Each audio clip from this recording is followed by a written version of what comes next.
I know, we'll have to talk about it, but that'll take us up. Okay. Welcome everybody to the Murray City School District Board of Education board study session tonight.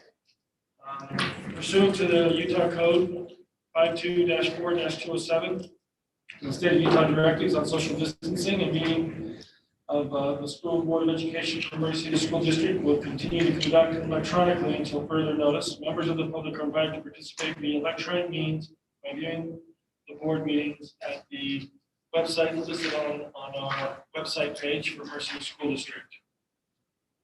We'd like to excuse at this time board member Blow Merrill, who will not be with us tonight. With that, we will turn our time over to whoever is in charge for summer school. All right, well, thank you. We're excited to have some time tonight to visit with you about the 4 items that are on the agenda. And the first one we're going to talk to you about is the summer school that we will be running this year. We had ESSER funds that came from the federal government that allowed us to be able to do some creative things that we haven't done in the past. And so Missy and Robin have been working on this, putting together things, and it's well underway. And so, Missy, are you going first? Kind of in tandem, aren't we? In tandem, okay. So we're going to let Missy and Robin talk to you about what's going on with summer school and kind of the gist of it. I think I have to rise in one of projecting. Yep. And I will, while she's setting up, I'm just going to start off by talking about this visual that you have. It was shared with us in a couple of different meetings over the last couple of weeks at the state level with our curriculum directors and our ESL directors and those various hats that we wear. And the discussion really centers on, as we move forward into next year, we kind of have these tensions, these kind of opposing places that we need to be and we need to give thought to. And we share this because one of those big things that we know is on the docket is all of our students who may need additional help and supports. So we are going to talk about that today. We also are going to talk about the initial plans for professional development. But I would like to just very briefly give you this visual and the talking points. The first one is whose needs must we prioritize? And think about this last year when we've talked about what the students need, and then we've talked about the adults. And those adults have been everybody from the educators in the building to parents, and what can best help support those students in these times. The next one is the why. What purpose should guide our efforts? And that would be the tension between ensuring that that students meet all standards. And the other side of that is activate students' drive and agency. The next one, what with limited time and resources, what activities should we prioritize? And again, the balance between academic activities and that social emotional learning that is happening for all of our students. And again, I want you to think in terms of going into the school year last fall, what we have grappled with this entire year. Now we're headed towards summer school, and then as we think about next year as well. The next question, how will we handle the vastness and diversity of needs? And again, that idea between universal solutions and customized supports. Where will learning happen? Is it under our roof? Is it in person? Is it anywhere, everywhere, and online? And lastly, what factors will drive our timeline? This whole idea of speed, we've got to get caught up to this idea of sustainability, which is we're better off moving together and in ways we can sustain over time. So with that lead in thinking about the tensions, we would like to highlight for you our summer school plans for our students. So what we are doing in elementary summer school is we called it the Power Up Academy. We are hosting it at McMillan and at Grant. So at Grant, we will be doing Horizon Liberty, which is a little weird because Liberty is usually in the east side, but we're doing Horizon, Liberty, Viewmont, and Grant students will be at Grant. And then on the on the east side, we have Longview, Parkside, and McMillan at McMillan Elementary. We invited a whole lot of students, and we were very targeted and specific with the students that we invited.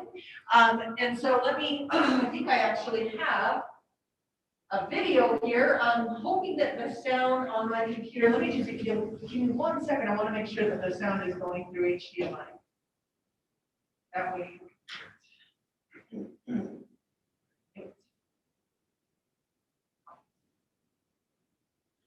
is not even giving me the option to go HDMI. Well, let's see what happens.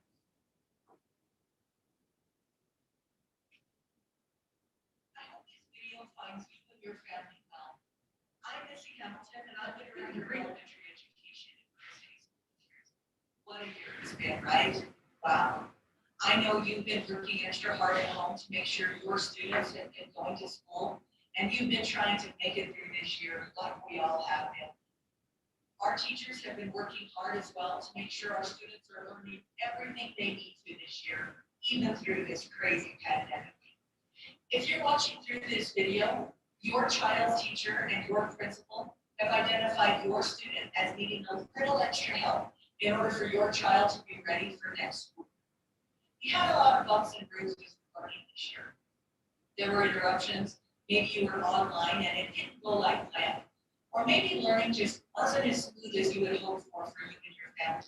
But don't worry, we're here for you. For the very first time ever, Murray City School District is offering a summer school program called Murray Power Up Academy. It's designed to help us help you and your student. It will give your student just the boost they need to be ready to start next school year on grade level. I know that's what you hope to have for your student, and it's certainly what we hope to have for all of our students. It begins on June 7th and goes for 4 weeks, Monday through Thursday. It ends on July 1st. It starts at 8 a.m. and it ends at 12:30 p.m., just in time for students to have fun with their friends at the pool or to play summer sports. We will provide breakfast and lunch, and we have all sorts of awesome activities in between, like robotics, art, PE, music, and other fun interests. Click on the link in this parent square for more information. There's a flyer. There's also a link for you to sign up and RSVP and let us know that you're coming to Murray Power Up Academy. We hope to see you and your student this summer so that we can close all of those achievement gaps and start next year off strong. Thank you. So parents saw that. We've noticed with our parent square posts that videos seem to be a lot more well viewed than a whole lot of words. So they got to see 2 videos. So there was that video that was a personalized invitation, and then there was this video. Hello, amazing students and families. I'm so excited to introduce this to you. This summer is going to be the best summer, the most incredible summer. I made this while I was sick. We're going to operate a summer school called Summer Power Up Academy. Summer school doesn't have to be boring. This is a chance to have some fun and get caught up to start off next year strong. Power Up Academy will be held at Grant for students who attend Yuma, Liberty, Robotics, and Grant. Another Power Up Academy will be held at the middle school for students who attend Longview, Parkside, and McMillan. Students in Power Up Academy will have fun activities in addition to learning, like robotics, PE, STEM, and art activities. If you take advantage of Summer Power Up Academy, everything is provided for you. Buses are provided, breakfast and lunch is provided. It will be held June 7th through July 1, Mondays through Thursdays from 8 a.m. to 12:30 p.m. 4 weeks, and we can truly close those gaps.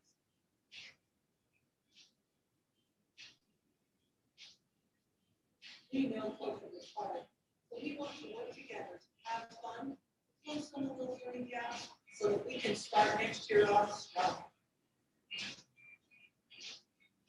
So we hope you will join Murray Power Up Academy this summer.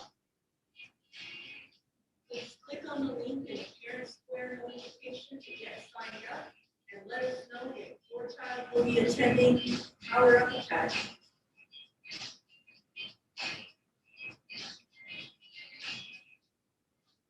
Hello, amazing students and families. So, with that, we launched a couple of goals, and they're pretty audacious goals.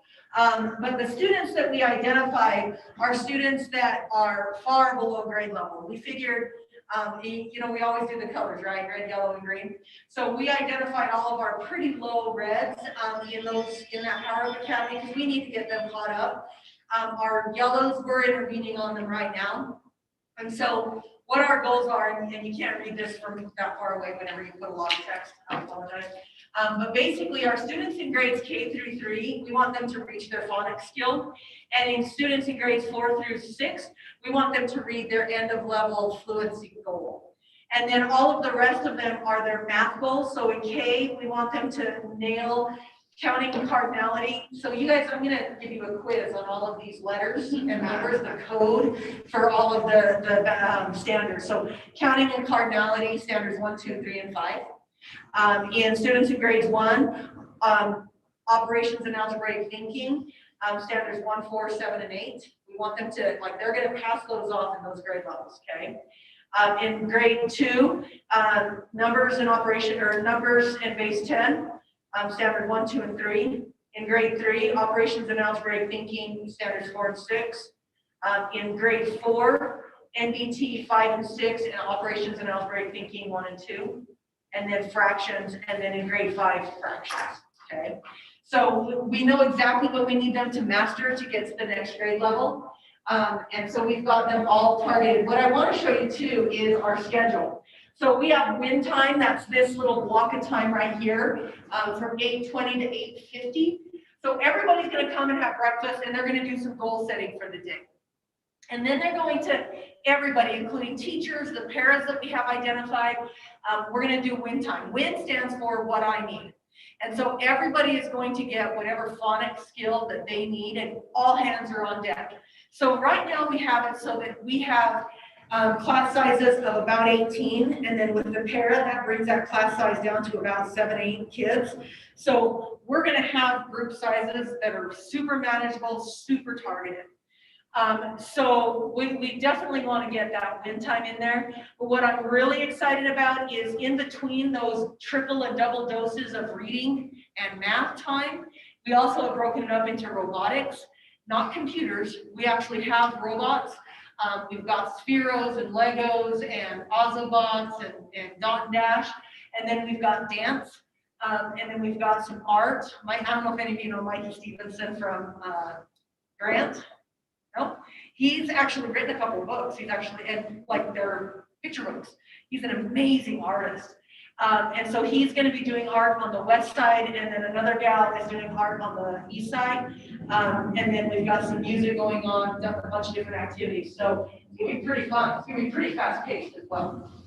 So the last thing I want to just share with you is a couple of things. I just want to show you how targeted we have identified these kids. So I blocked out the names, but oh dear, no I didn't. There we go. I blocked out the names. And so what we've done is we've got the skills at the top up there, and those are phonics skills. And down below you can see it says CVC, consonant vowel consonant words, blends, digraphs, vowels with a silent E, closed vowels, long vowels. We can see exactly where kids are starting to fall off. So that group of 4 rows, that's one student, right? And those are the different times that he's tested. So he passed, and then he fell off on skill 4. Then the next time he passed, he fell off on skill 5, and then he fell off on skill 6. And then we never could get him past skill 6 for whatever reason. Right? And so you can see where some of our kids have started to fall off. So we know exactly where we need to catch our kids and exactly where we need to intervene on. So that's where we're starting in summer school. We've got that same data for every single kid at summer school, and that's where we're going to start and be really targeted and really precise with where we're starting. that's what we're doing in elementary summer school. Pretty excited about it. Right now, I've got all of my student advocates. They're calling. We've sent the video twice now. We got about 150 kids, and now my student advocates are making phone calls to every single family on that list, inviting them, encouraging, and telling them they should go.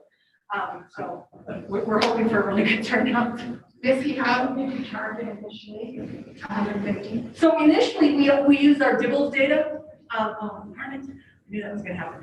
We used our Dibbles data, and we kind of sorted that way, and then we did our phonics tests, and then we put our phonics next to our math, and we're gonna custom build a program. If you need reading and math, then you're gonna get a double dose, plus you'll get robotics and PE and dance.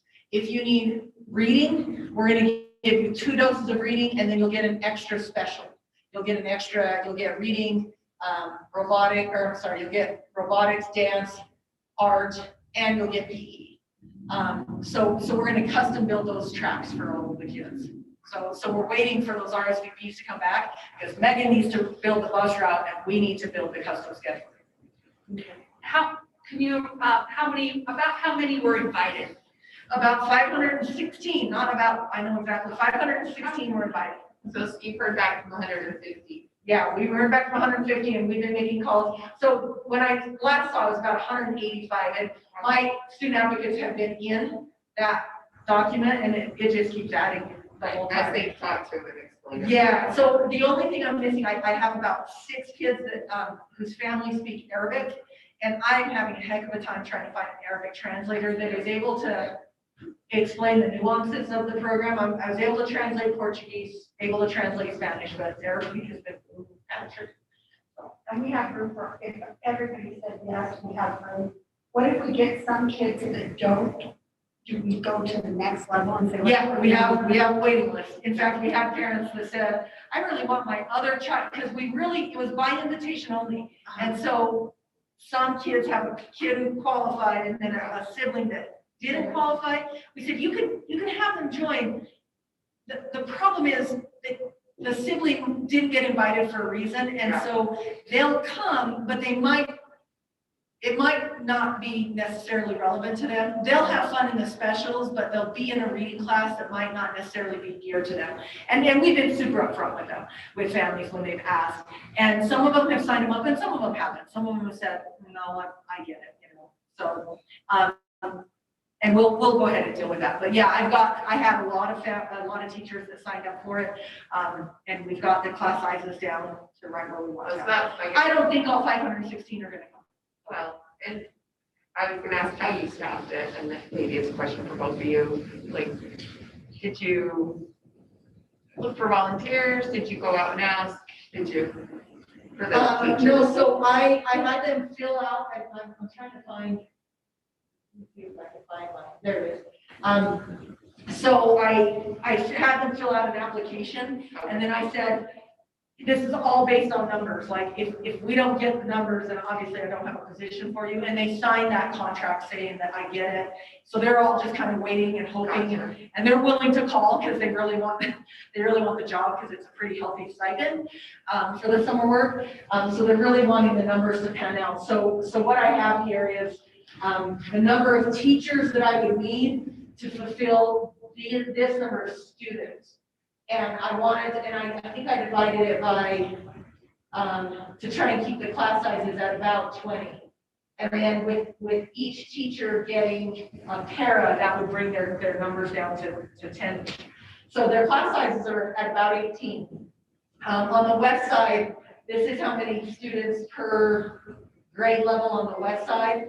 And I have less on the east side because she has less classrooms available to her. So then this is how I have it all worked out. Plus I've got special ed teachers identified for a little bit higher caseloads. Special ed teachers identified there as well. And then I've assigned a para per teacher to be able to bring those class sizes down for those small groups. So we actually put out job postings internally, so that it was open to anyone who Okay. wanted it. So that's how that, for both the teachers and the parent That's educators. good, then it was open to everyone and then they applied.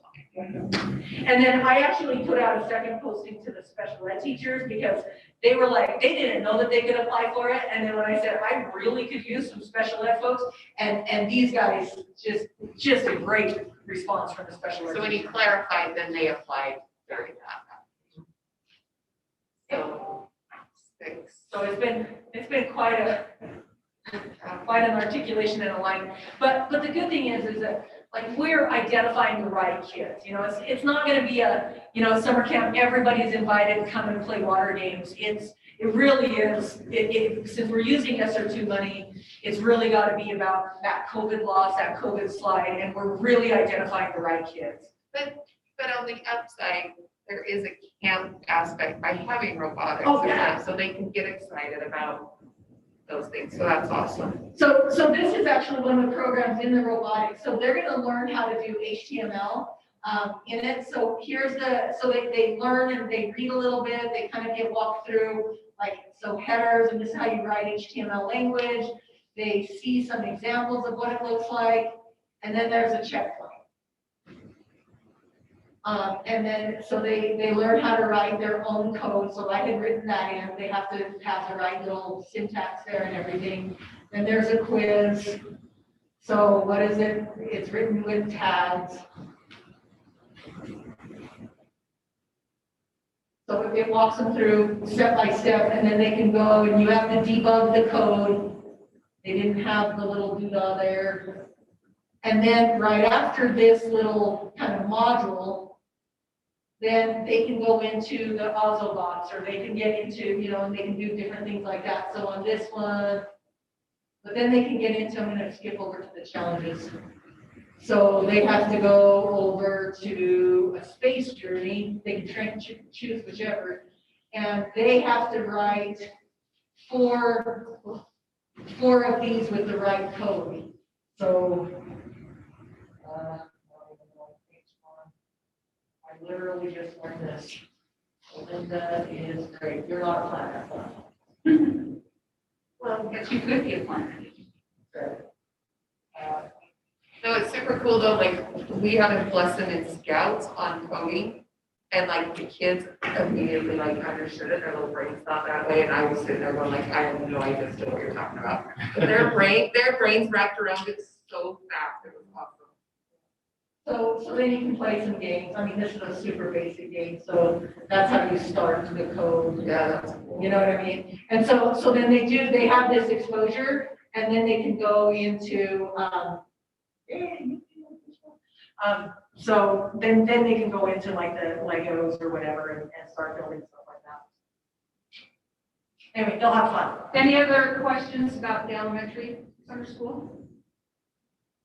Okay, talk about secondary.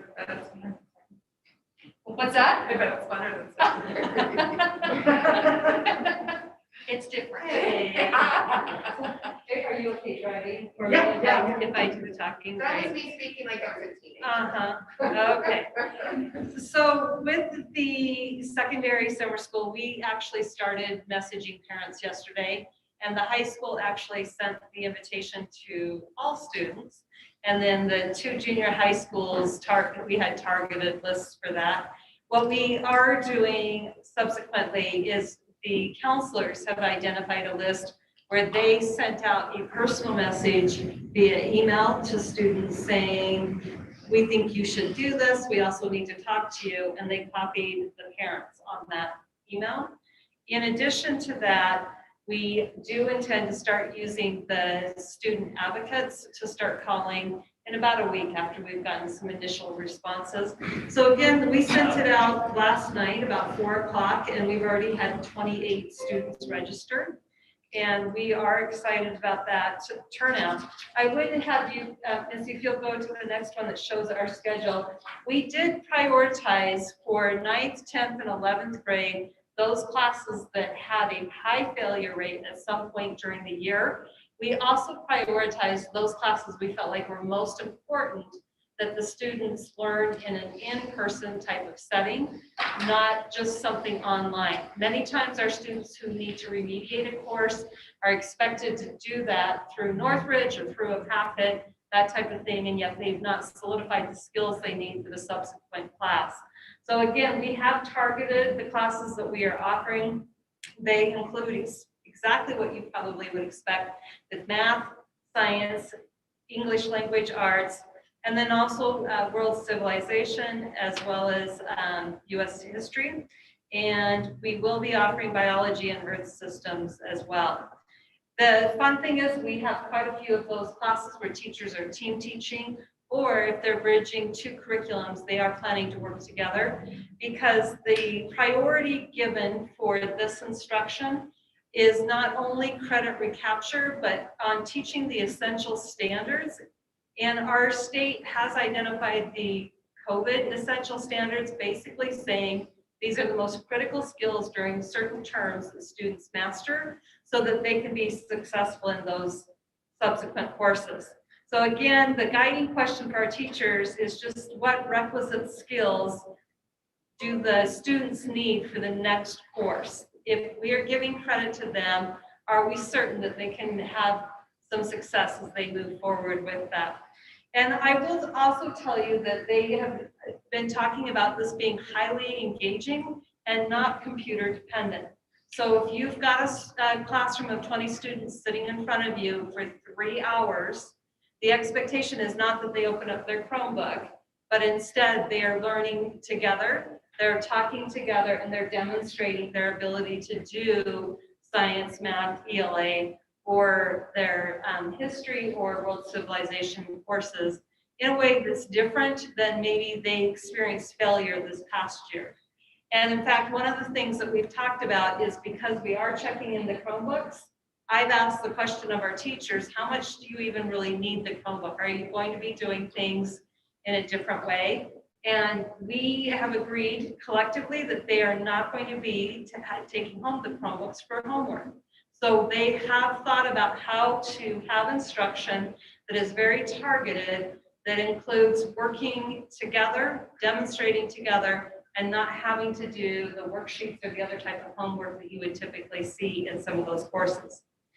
We are starting at 8 in the morning with breakfast, and we do have 5 mentors. All of them are native Spanish speakers, and 3 of those 5 have been working with students currently at the high school to tutor in math and other subject areas. And when they meet with them in the morning, it will be a check-in to see how they're doing.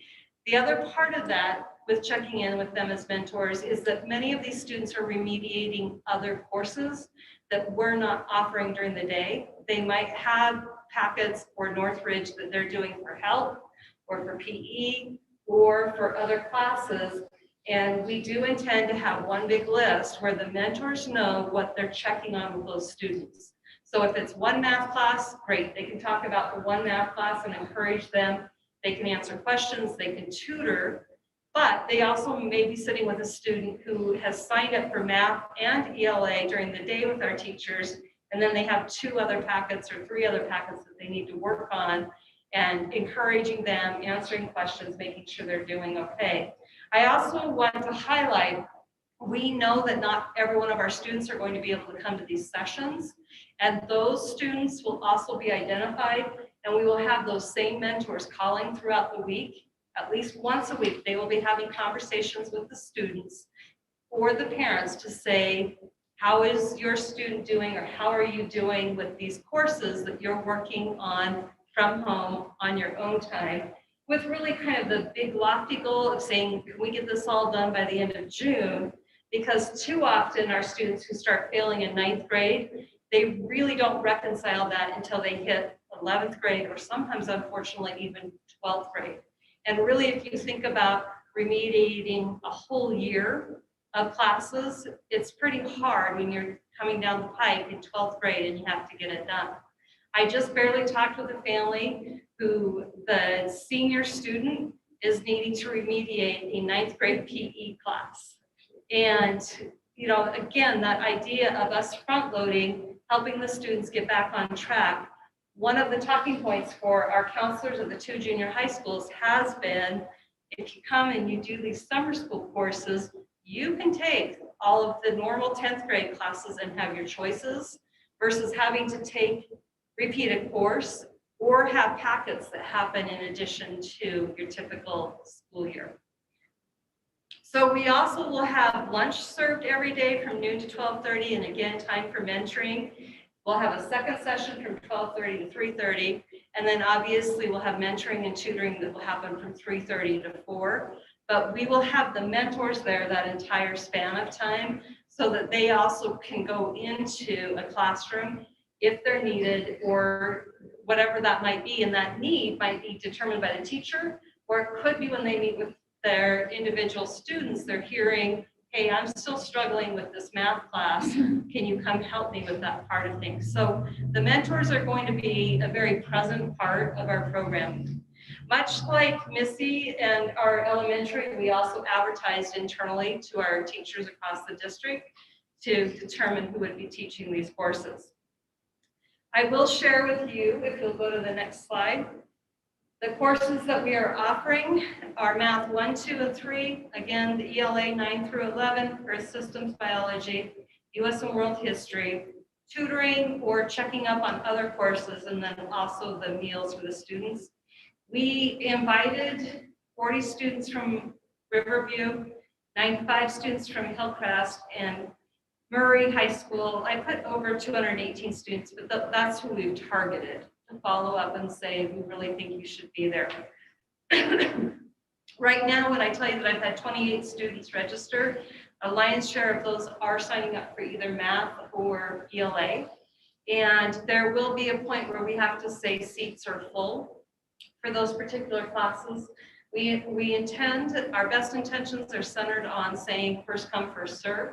But we also know that we may need to look at the viability of the schedule that the student needs to fill. So we know as counselors and administration that we may have to have some work there.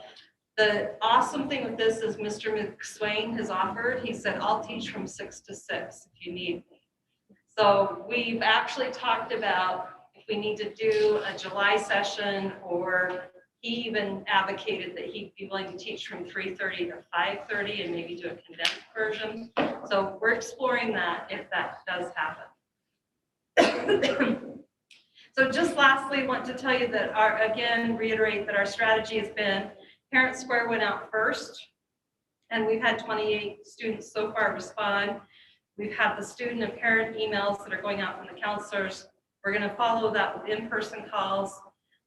Or counselors have also talked about pulling students down to their office to work out summer plans with them.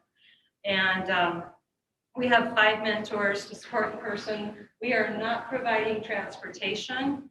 However, Kelly's secretary wrote a grant and got 30 UTA bus passes. And that is one of the questions parents were asked about transportation. How were their students going to get there? And if they needed to talk to us, we've got that we can follow up with them as well. Questions for me? So what, is there what's the check off that the classroom's remediated? Is there going to be elementary, you're trying to get to those, knowledge points, but how do I know that math 1 is now remediated and off my transcript? Do you mind bringing up the essential standards that we have on our webpage while I talk about this? So Ashley McSwain actually has been this person for years, and he has probably of all those teachers, he has the best understanding. And where he starts that curriculum is with what he knows students have to be able to do when they move into secondary 3. And he said that really then, that's how he backwards designs that instruction and curriculum. And so talking with him about having students for 4 weeks and what each of those terms represent with each of those weeks, the subsequent skills for him, he feels like that's pretty easy to wrap his head around. And really, if you think about the fact that math is very linear, right, and it builds on skills, I think that's probably my easiest conversation. With ELA, it becomes a little more complicated because they are saying, hey, we've got this massive curriculum. We have all these standards and strands. What does that actually mean when you say that they're prepared then for that next class? And so we've keyed in on a couple of the standards that are centered on writing, the reading for comprehension, and also the speaking and listening. And I know that sounds really, really broad, but the curriculum guides that they have, and Missy has brought up Math, secondary too. yeah, so this one is really easy for me to point out, but with ELA, what we're grappling with there is they actually have charts that show the difference between a 9th grade ELA class and a 10th grade ELA class. So getting to that level of skill in ELA is a different conversation with those teachers than the Ashley McSwain conversation. Right. And let me categorize too. My science conversations have been pretty easy to have because they're very content, this, and they intend to be very hands-on, as is US history and world civilization. Again, very content-oriented and check boxes of what those big ideas might be. So again, I realize, Belinda, that I've talked all over the place, but with ELA, it is going to be one of those conversations we really have to refine. We will be going back to these state standards that have been shared for the COVID essential standards. And really at the end of the day, what they are going to be wanting to show is if you think about progression in writing, in comprehension, and in speaking and listening, that movement from 9th to 10th grade or 10th to 11th grade is where they'll be keyed in. So I guess I'm also asking, so two different scenarios. If a kid is making progression, but he's not got all those things, any of the subjects, and what about the kid that mom and dad signed him up and he just comes, him or her, comes and just sits and doesn't, there's no effort made? So it's Are we interesting. giving them a, you were there? Like, well, it's interesting because we could talk seat time, but none of my teachers have expressed that concern. and I'm engaging them, they're finding out engaging them, I'm sure. Exactly, and that's where I think that even the math classroom and all of the ELA, all of them are very much talking about like kids in front of them. They're not on their computer. They're in front of them and engaging with them. They are very confident and But they'll just pull them all in, get them all. get them all going. So it's You got harder ones to crack than others, you know, that are right. willingness level. So we are going to be pretty strict as far as they need to be there all day, every day. Okay. And they are generating a quarter credit for each week, but they need to be there all day, every day. And I was gonna say that too, so that's a quarter credit a week. Okay. It is. With that being said, But they did a lot of hours. we are talking in terms of contingency plans to make sure transportation is not a barrier for any of our students. And so we're not offering a rescue ride every day, but we do understand that circumstances might prevent a parent from dropping their student off. And all of the mentors are taking the driver's training, and we've booked out the Suburbans for the month too.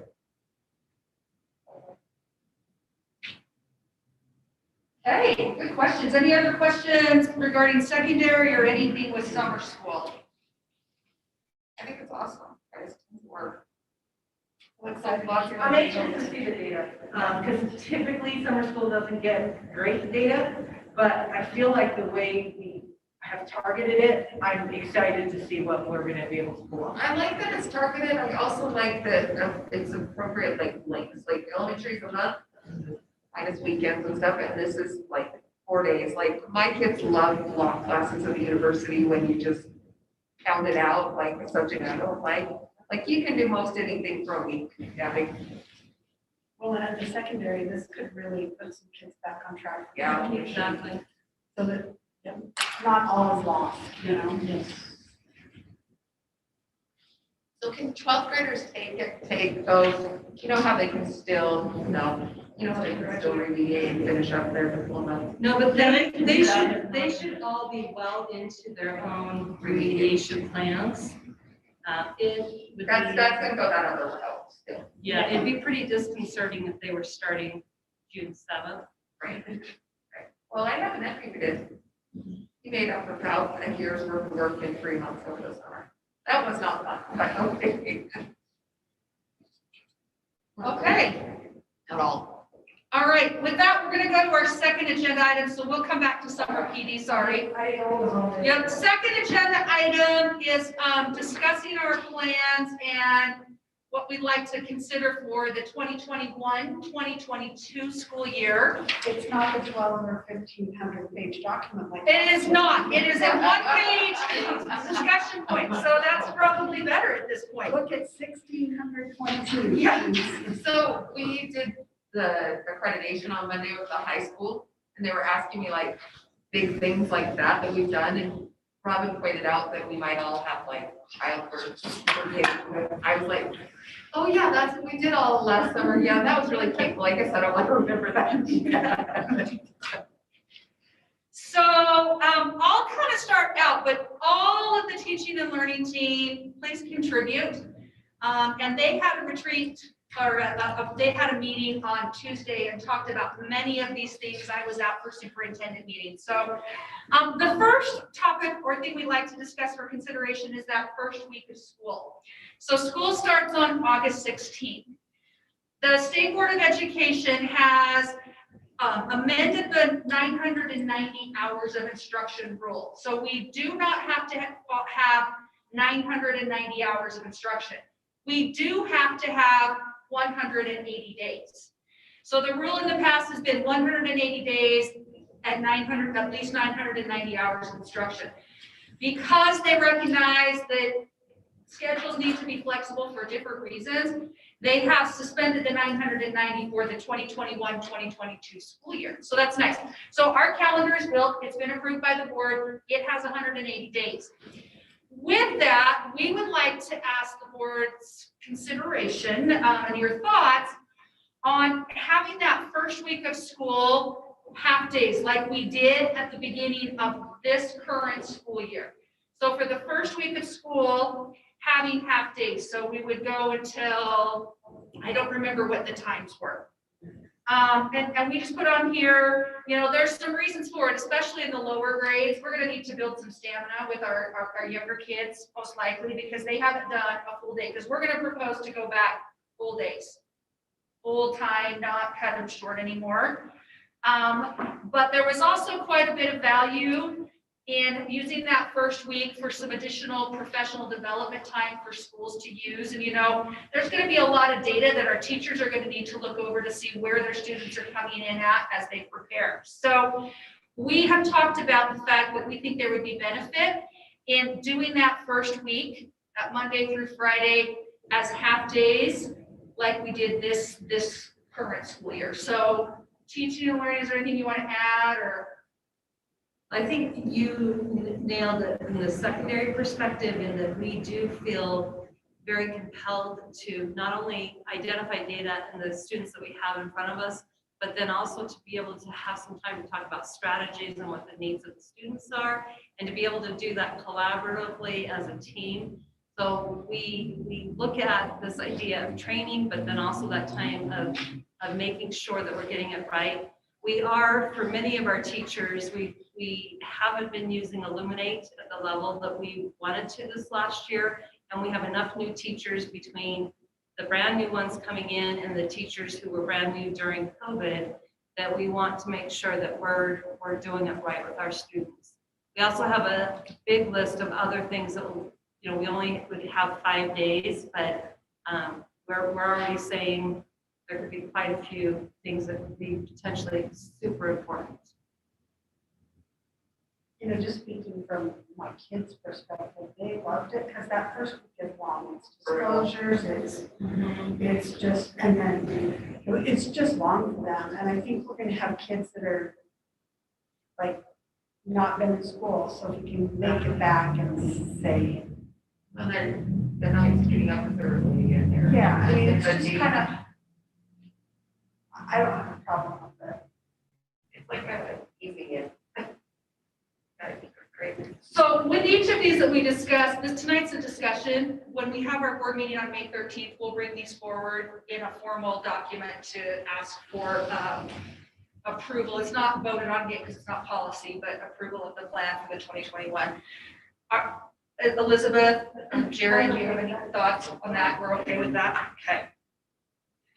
All right, the next thing is we would propose that we go back to our original, our instruction time pre-pandemic. So we will go back to elementary 8:35 to 3:15. Junior highs will be 7:50 to 2:30, and high schools will be 7:55. The end times are reversed for junior high. Oh, they are? Okay, Yeah. sorry, I just took them off I apologize. So the high school will end at 2:30, the junior highs will end at 2:40. And then Wednesday will be the same. It will be our early out day. We'll just do the same early out schedule pre-pandemic. We just feel like, barring, this is all given information we have right now, but we feel like we're in a spot where we need our kids to be back full time. We need that instruction time. We had to make adjustments this year for a variety of reasons, but we feel like that is the best for our kids. So I'm not sure how the board feels, if you feel like that's a good strategy or. I'm happy with going back full time. I have a question though. With the start time for junior high and high school, have you talked to Salt Lake City because they switched to later start times? Have you talked to them about what that looks like for them and if other districts in the Valley are? So, yeah, so I know Salt Lake has done that. They studied it for about 3 years. At this point, I haven't heard of any other districts that are looking at doing that. If that's something that the board wants us to look at, I think that that we probably would need to study that. My suggestion would be we probably need to have multiple meetings and study that out. And that's something we can certainly do. I don't know if we're ready to jump to that for next year or not, but yeah, I think Well, I that's. was thinking if we're like, while we're in all this change. Yeah, right. That maybe it would be. I tried Most to of last time, but they're I'm gonna just use personal experience because they have that flex period that most kids didn't go to. So they got 20 or 25 minutes already. morning. It was very. It was a huge difference for the kids. It's huge.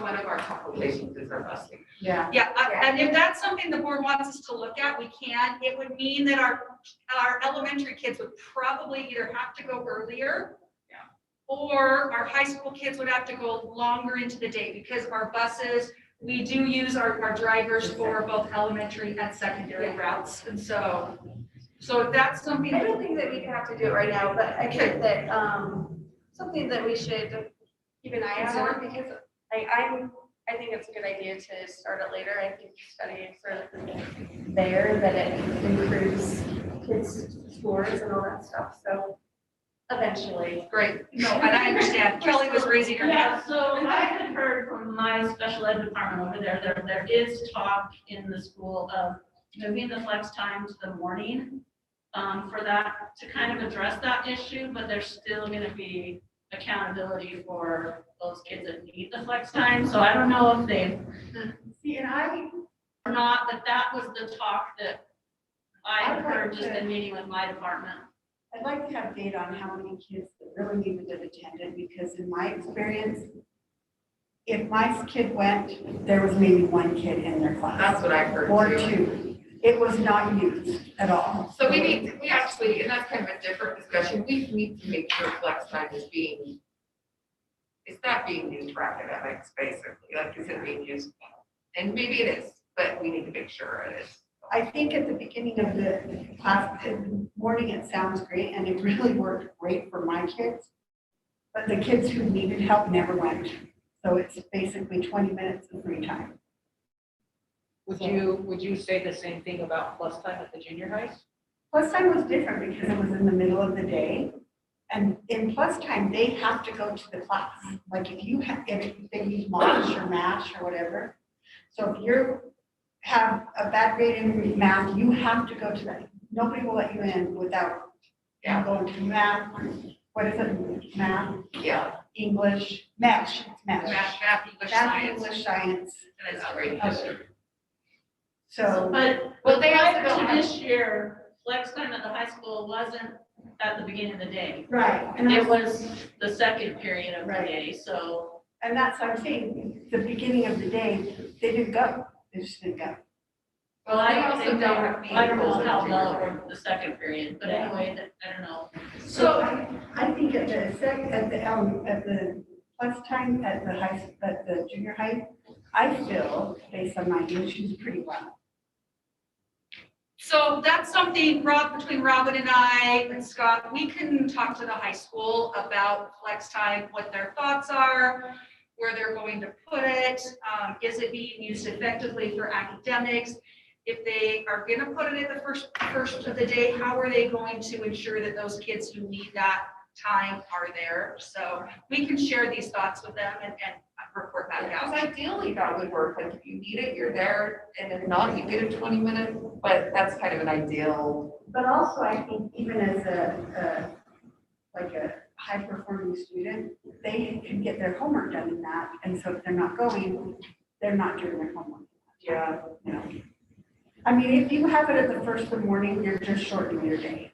That's all you have for the students, right? If I can just mention, flex time probably isn't intended to be a late start, Right. a solver of late starts, right? It's intended for academic purposes.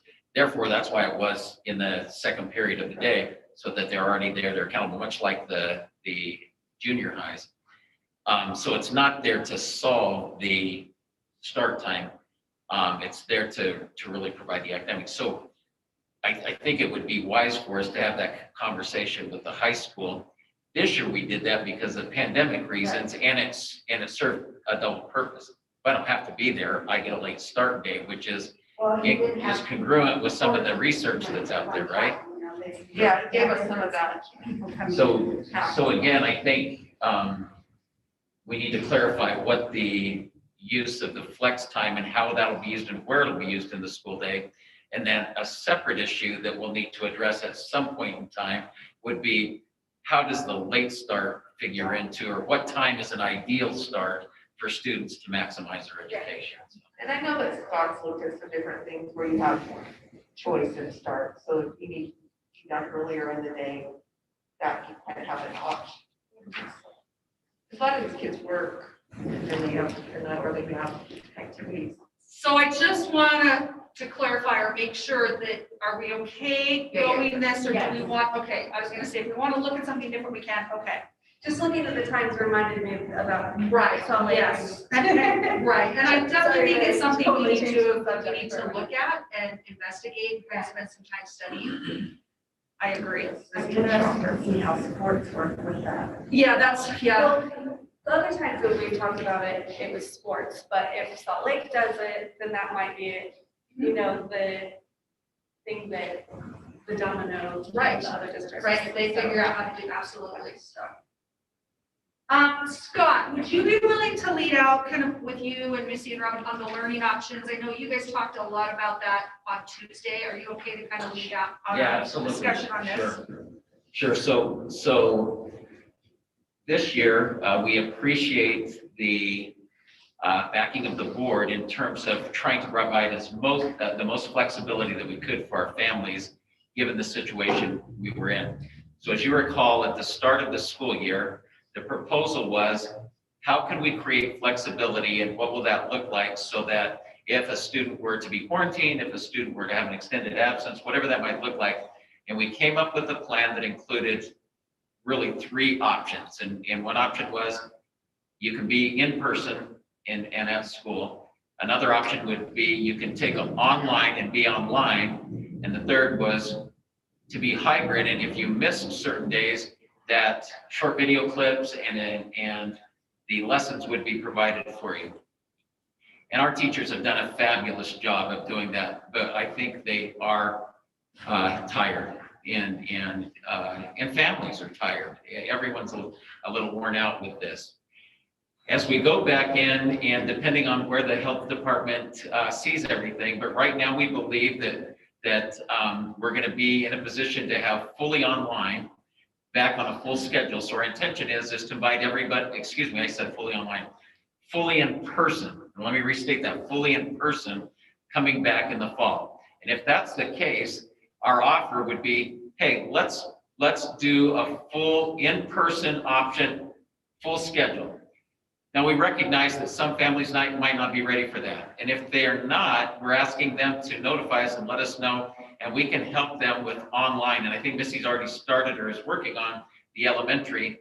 We've had online options for students at secondary for many years now, and we would continue those types of offerings, whether it be through Utah Students Connect or the Northridge program or whatever it might be. And they can opt to have online classes as much or as little as they would like in their schedule. We propose that we don't offer that third offering that was the hybrid option, what we call the hybrid option, where a student comes and goes. We know a student will have to miss during the year, but we did that pre-pandemic. And how we resolved that was having the student work with the teacher to get the makeup work. And we would propose that that's how it would continue. The nice piece is we have a delivery system now through Canvas and through Google Classroom that a parent doesn't necessarily have to come by and pick up the packet of work or the worksheets, or we send them home or whatever it happens to be with a friend or another sibling, that they can go directly to their online resource and pick up those lessons and do those lessons. So that would be the intention, is we can service the online needs. And certainly we welcome you back in person, full in-person schedule. And then if you happen to be absent, we will work with you as we did before in terms of you notify your teacher, notify the school of the absence, get it excused, and then we will get the information and material out to you to make up those days. So that's the proposal. And Robin and Missy, anything that you'd like to add, Kelly, that you'd like to add on that? So when we go back to our attendance policy as previous. Yeah, we're gonna talk about. That's one of our bullets coming up. Training plans for You're our okay. No, yes, yes, the answer is yes.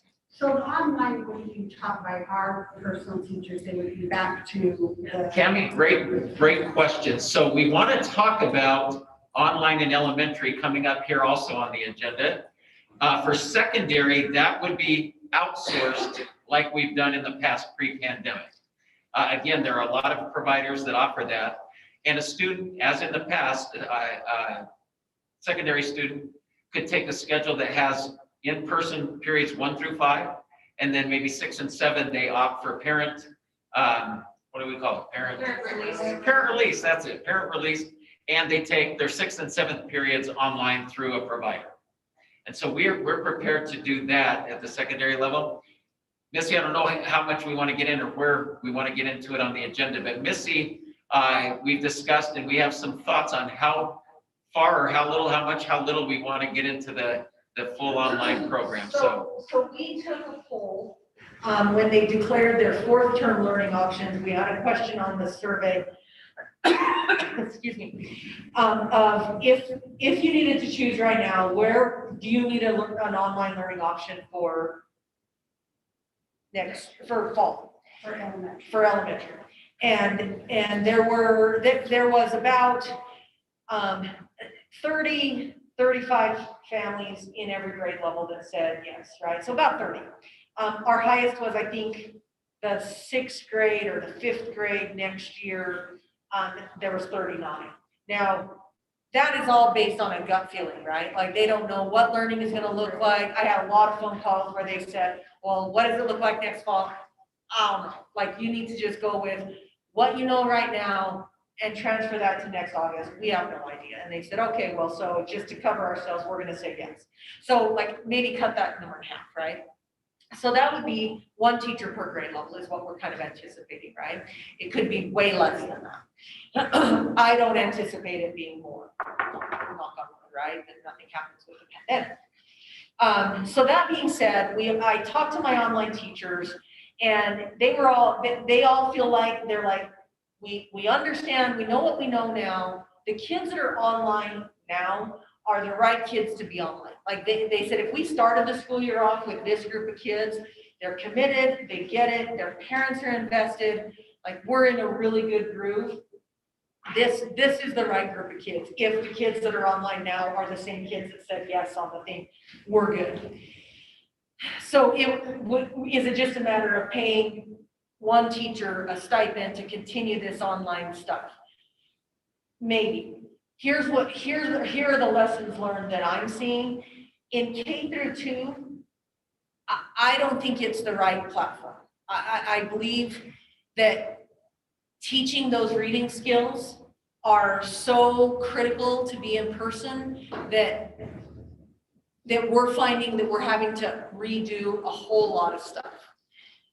Canyons went to not offering any online options for K through 2.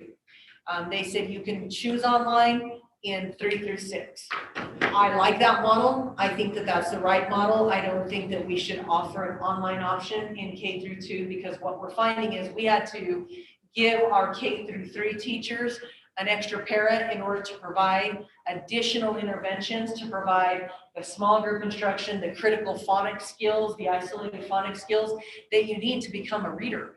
And looking at your tongue and seeing how you place your tongue and listening to those sounds and you know, just those finite skills that you need in the K through 2. So there's a couple of options and it's on the agenda here, not doing online for K through 2, only offering it 3 through 6. And that's where our highest numbers are in that option. Or we do have the K through 2, have it offered K through 6 and have part of that online mandate. If you choose online, they have to come in person on Wednesdays for a couple of hours to get that in-person phonics skill instruction. That digs into teacher prep time. And so does that make up for the stipend that they would get? I don't know. I think that's a negotiations thing that you have to work out. I haven't talked to my online teachers about that. Or Scott and I talked about, you know, how lucky do you feel in terms of losing WPU and not offering online at all? You know, is it such a desired need for those families that elected it 30 per grade level, that if we don't offer it, would they leave our district and we lose those numbers?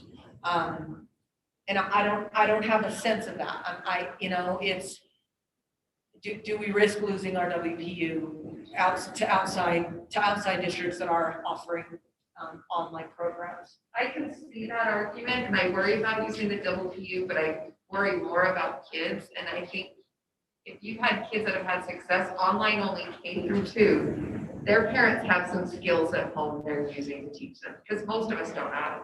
I don't know how to even start teaching a kid how to read, let alone blends and I maybe could sound out words, but I don't know all that other maybe. And I don't know how to spell, so that's what I don't either.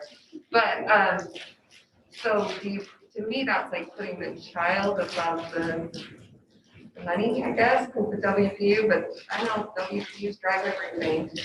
Or FTEs drive everything. Are you saying not offer online in K through 2? That's what. Okay, yeah, I just wanted to clarify. And that's what we're really coming to have the discussion with the board. Part of our discussion tonight is there are, as Missy mentioned, 3 or 4 different options that we could offer. And they all have their pluses and minuses. Everything from a full online option K through 6, no online option at all K through 6, an online option that offers, as Missy mentioned, nothing for K through 2, and then 3 for 6. So we just are interested in your thoughts on that, or what, and again, we'll try to answer any questions with regard to the pros and cons of that, but I think you can kind of see. So on our elementary online teachers, they teach their day class and then they're online, right? So that they get their stipend for their online, but we don't have one teacher that just teaches second. They're not sitting in a classroom taking care of that during the day. And then I mean, I understand you're losing people, but if you have a second grader, a 4th grader, and a 6th grader, well, you're losing 3, but you're also saying, well, my second's gonna have to stay home anyway. I'm gonna get some parents, you know, as a parent. I think that some families, I think a lot of families right now, the reason that they are online is because they have like an immunocompromised person in their household that they just can't risk. So if they have a first grader and a third grader, it would not make sense for them to send their first grader to school. They just wouldn't do it. It's not something that they That's would. what I'm saying. Yeah. What family, they're exactly, I didn't put it in the words that she did, but. So what if, so say we have 30-ish in a grade right now, and it gets down to being more like 12 or 15 in a grade, then are we doing, and we hate this word, what is that called, when you do split classes? I mean, everybody hates it. No, I don't think. You're No, but still, you're talking- because they're the stipend after, you're Right. still keeping them on grade level, right, because we're gonna be paying a stipend for it. regardless of the number of kids in them. Right, right. And then my other question is on online, I mean, we know that our teachers have been like stretched very thin this year. But these that do both are gonna be stretched thin too.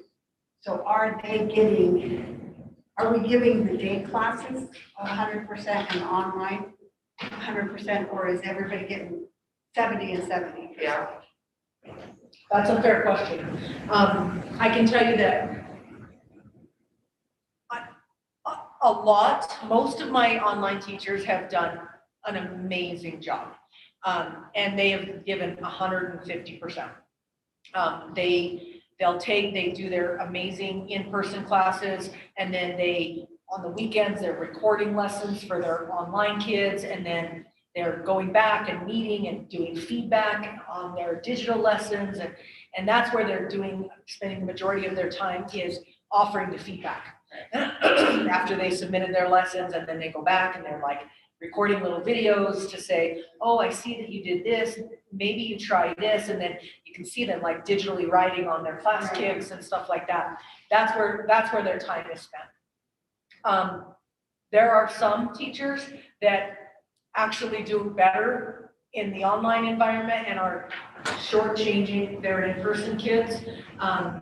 And like we've talked about a little bit, that you've seen a shift where our in-person kids come into class and they're watching videos and not interacting with the teacher. And so we've made this like huge turn to the other side. So, I mean, you can make an argument, and it depends on the teacher, certainly. Well, and I hope our underlying thought is that kind of stuff is kind of going away, right? That we're live instruction now. And so I do worry that the digital people are going to be part digital in their classroom, that we're not giving, I just don't know. Well, I don't know how they can get 100%, like, well, hats off to them if they are, because. And they made it work for this year, and we needed that, we needed. And they all the refined it teachers. to go better, right? Like Jennifer Frampton is a great example, and I'm going to celebrate her, that she ran and discovered very early on the benefits of a flipped classroom. And by that, I mean, she recorded her lessons, her teaching the lesson. And then in her in-person kids, she would play her video teaching the lessons, and she would have a small group of kids that she knew were struggling. And so she would play the lesson, and she was able to be with those kids, and then she would pause it, and she'd have her kids doing independent practice, and then she was able to be with the kids. And so they were getting a double dose of instruction, and then she'd play it again, and then she'd pause, and then she was able to do it again. So they were getting a double dose live, which was really cool. Like it was, and then Anastasia Athens, you've seen her on TV. She was doing synchronous instruction, which is also a fantastic use of resources. So different people tuned into different ways of making it easier for themselves, and still providing real quality instruction. Well, I just wonder if that can be sustained with what's sustained for long periods of time. So I have a question, maybe Kelly might know this. So before pre-pandemic, if you had, maybe you'll have a sense of this because you work with the medically fragile kids. If you had a child that was immunocompromised, what did families do? Did they send some? Did they keep one home? Do you have any sense of that? Well, I would say, I don't know as far as other family members. I've not heard that we kept kids home because of other family members. But our students with real medical fragile issues, they sometimes would, I would say it's few and far between, but, like I know of a preschooler where they unenrolled during RSV season. And then they came back in the spring when the numbers were down for that.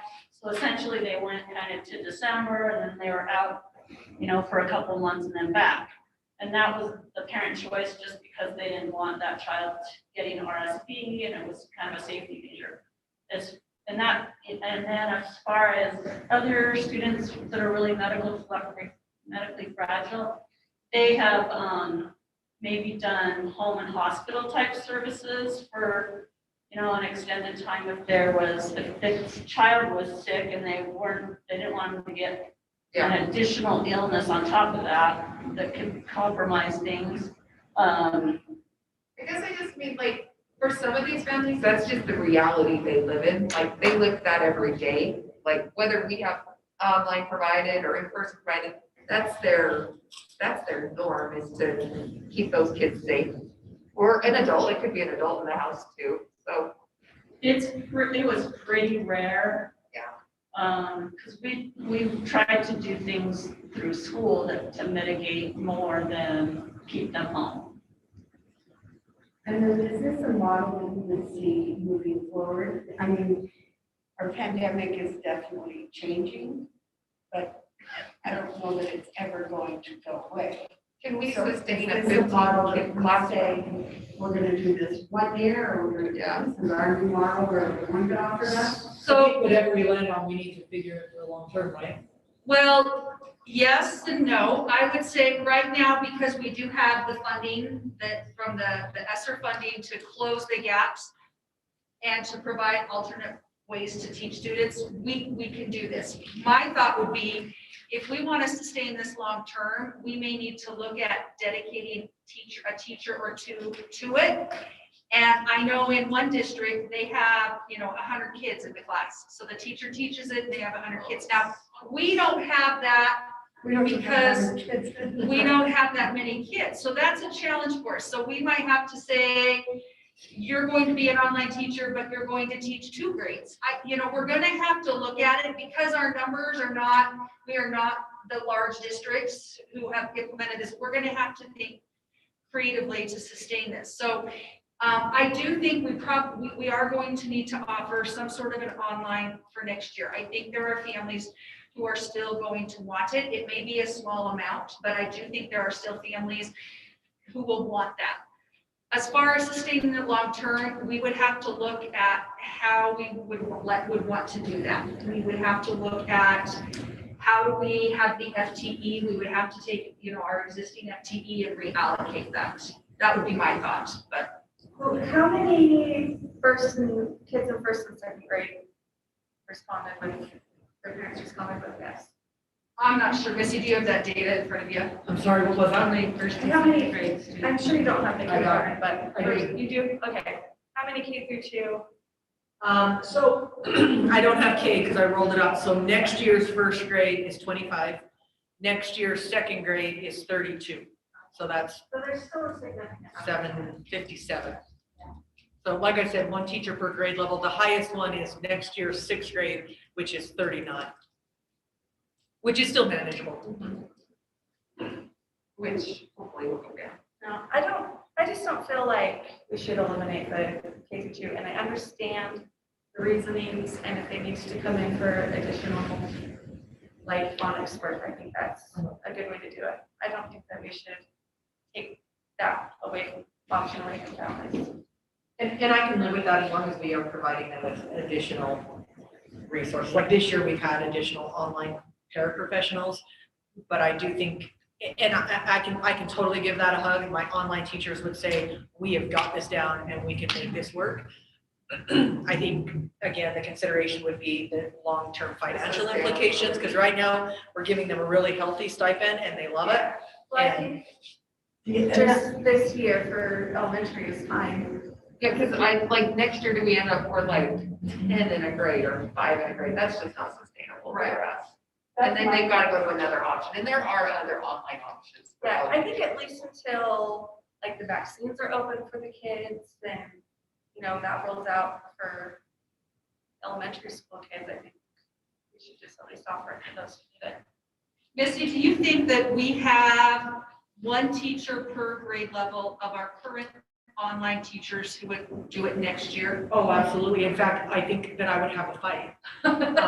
Because they really, like I said, I've got the right crew right So now. would you have them apply like we did for summer school maybe? I know you don't want to, but you gotta somewhere. Like somewhere you gotta decide. Well, my concern is whatever we did this year, I think whatever we did this year is a pass. Right. But starting next year, it's not a pass. You know what I mean? I think people are like, pandemic is over in a lot of people's mind. We're back to normal. So if we go to this way next year, and then the next year, we're like, we can't do that. I think we can make it clear that we're extending Yeah. an online option for one more year. 1 year. But because the pandemic is still ongoing. I know, but you know what I mean? Yeah, I know. In people's mind, everything we did before then, well, was What, pandemic. does it have to be the whole year?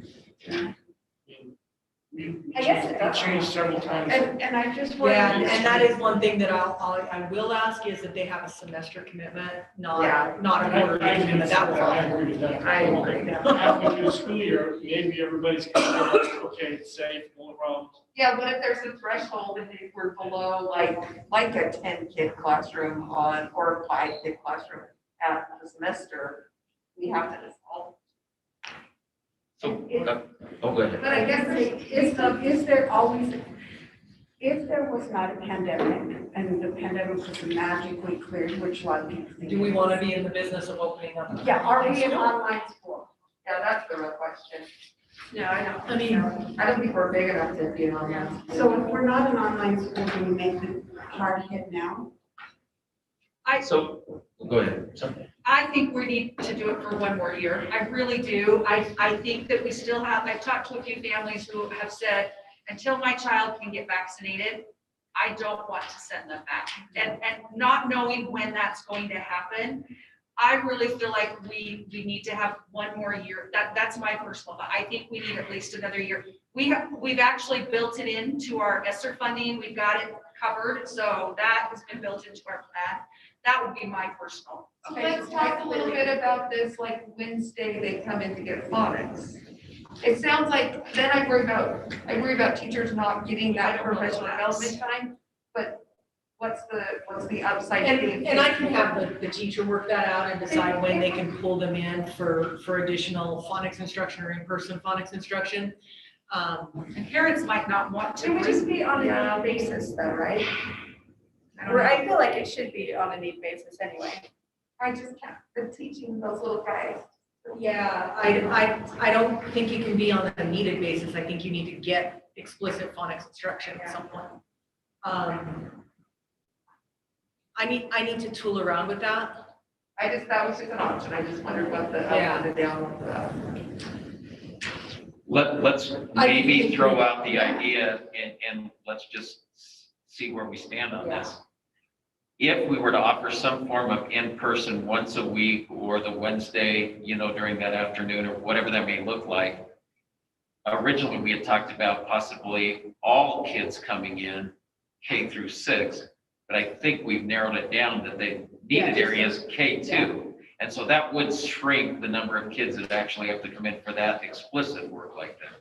Yeah, I mean, some parents came in to get their school pictures and the other tests and stuff. I don't know how many parents brought their kids in for pictures and the other tests, but when I would bring my kids in, it seemed like there were a lot of families that did that. Yeah, and we could gather data actually from RISE testing to see how many parents brought them in for RISE and how many parents said, no, I won't for safety. Yeah, versus no, I'm opting out of testing versus no, I'm not going to come in because I'm worried about the safety. Yeah. So I can gather that data and see. The one thing that we won't be clear on, because they don't have to disclose why they opted out. So there'll be a little bit of, Well, and for this, for K through 2. it's not at RISE. Well, but they have to do dibbles. Dibbles, yeah. Dibbles. And I want to say we had a lot of people come in on the Your one-on-one online test. teachers would probably have a pretty good. Yeah, they would. Would we have to have, I think something we need to think about is, would we need to do one-on-one with them? Because if they're keeping them home because they're concerned about their safety, they probably wouldn't want them in a small group and exposed. So I think those are all things we can give, as Missy would say, give a hug to, and think about how to structure that. I don't know if that's the way, I'm just saying, let's, Right. talk through that, I'm just saying. Missy, I know like some of our reading paras and that we're doing online, like 95% group in that. I don't know how many of those were with actual online kids, because I know they did it online through the school too, but do we have any data to show that that worked for kids or didn't work for kids? And I don't know, maybe that's something to, They made slower growth. yeah. 'cause it's just So it different. worked, just it was slower than we wanted it to be. I mean, they passed off their units, they just passed it off way slower. I think to answer the question of what do we do after, I would say we need to offer something for next year, and then we gather data and see, kind of like you said, Belinda, if we start seeing that we only have 10 kids or 5 kids, that's data that we're not in the business of an online education, and we will not continue it after. If we see that it's robust, then we will need to mid-year start talking about what do we need to do to get into this space. Are we starting a Murray Academy? Right, so Is it viable? Like right now, I don't see, like we have to change, like Rich, you have to do some FTEs and numbers, and, because that would be whether it was viable. So. All right, Graham. Is the funding for the whole school year, or is it? yes, For the? it is for the whole school year. So in the ESSER grant that I wrote, it is for the whole school year. So we have it covered for all next school year. Out of that funding. So maybe, and as a board, it sounds like help me understand if I'm going the right direction. As a board, do you feel comfortable for the next full year, because of ESSER funding and the need we feel continuing in the pandemic at whatever level we are, that we would offer an online option to those students that select it, using the model that Missy described with our existing people for that year, with us studying out how to involve a piece of in-person K through 2, which we may be able to pull off, we may not. Well, and is it valuable? Yeah, For like 2 hours, is that? and we'll just have to see. It may or may not pan out. We may be able to offer it and deliver, and we may not be. But would you feel comfortable as a board allowing us to pursue the K-6 model with our existing online teachers, with that K-2 piece that we feel that we'd like to try to get them in, but we're not sure how to make that happen yet? Is that a direction that you feel that we could go? As a board, you feel okay with that? I know how we can fund it. We can do like a fight club between my online teachers as to who's going to. There you go. Then that can fund us for next year or the year after. Yeah, I think moving forward, it makes sense, especially where you feel so strongly that we still need to. I do have worries that, like, is it sustainable? We know it's probably not sustainable long-term. So as parents say, I want this online, well, we're not gonna offer it next year. I think we should just be clear about that from the beginning though, when we That needs to be in the communication. put out some words. Just a few times, so people know that it's there, saying we're extending it for one more time. It's probably not coming back after that. We just have one more year of, A decision will be made after a year, Yeah. whether to continue this or not. And then our teachers have to kind of know that stipend. Yeah, that stipend is too. Yeah, but the work ends too with the stipend. The other thing that we had talked about too, especially for elementary, is that it be by application. And part of that reasoning is that we want to make sure that we have the right kids in online, and it's not.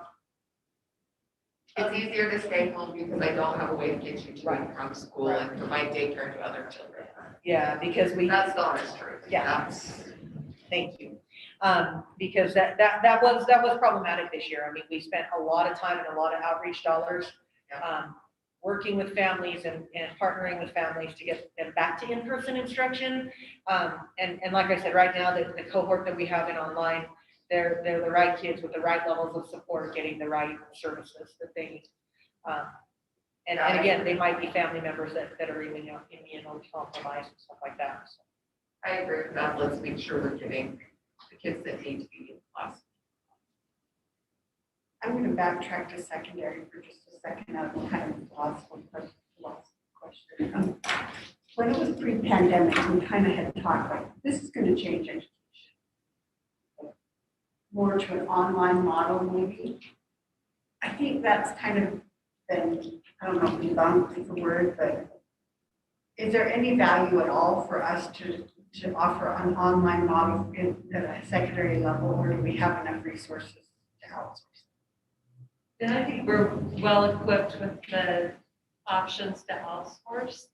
However, one of the things that we didn't know here that's important to note is that we do intend to support families with extenuating circumstances, or really any circumstances. So in the past, when families have gone on vacation, when we've had athletes out, when there's been reasons that the students have needed to go for an extended period of time, we've supported that.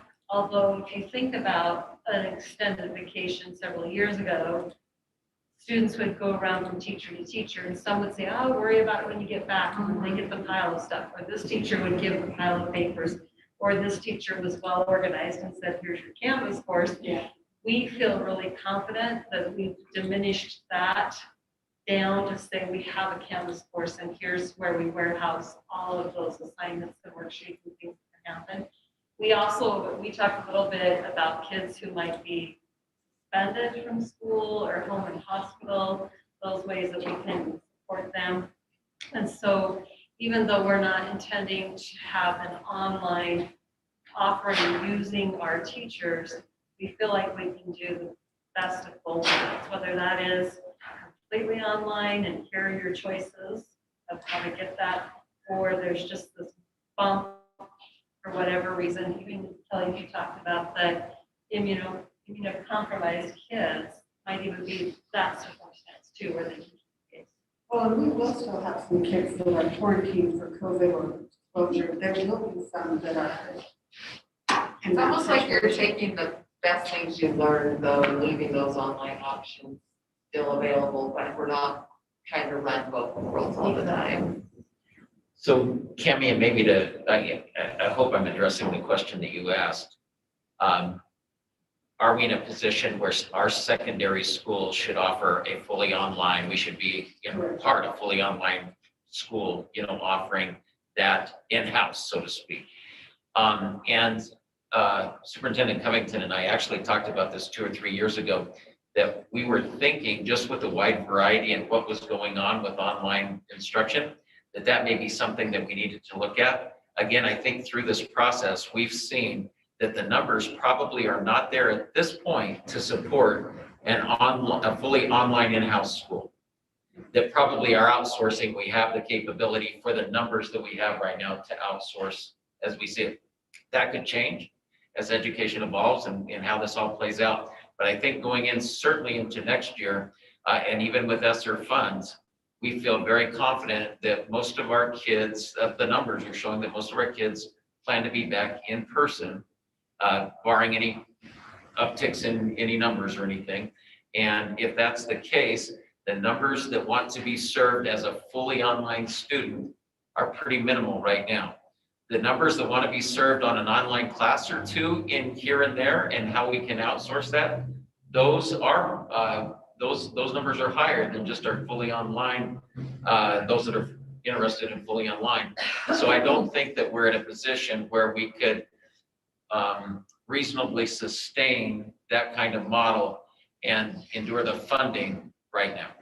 And Kevin, we did survey the secondary parents as well. We had 784 responses out of 3,000 approximately students. Of that, those who responded, only 30 said that they were interested in an online only kind of option. And so we did the math on that. We thought, okay, if we just even times that by 3, we still felt like we had the capability to handle that with the outsourcing. And that was spread across all 3 schools, and they were all about equal, if that gives you perspective for the Isn't it numbers. just interesting what happened versus what we thought would happen? I think, and I hope I'm not speaking out of line here, I think what we've learned from this is there's an important place for in-person classroom instruction. There's also a place for technology and using the things that we have at our disposal now, but there's something about the art of teaching. Yeah, I think it's interesting that we all think this generation is just phones and technology and all of that, but they've proven us wrong. Yeah. Because they wanted to be together, they wanted to come together. So it's interesting. My daughter, after the 4th semester, she's like, there are kids we've never seen before in our school.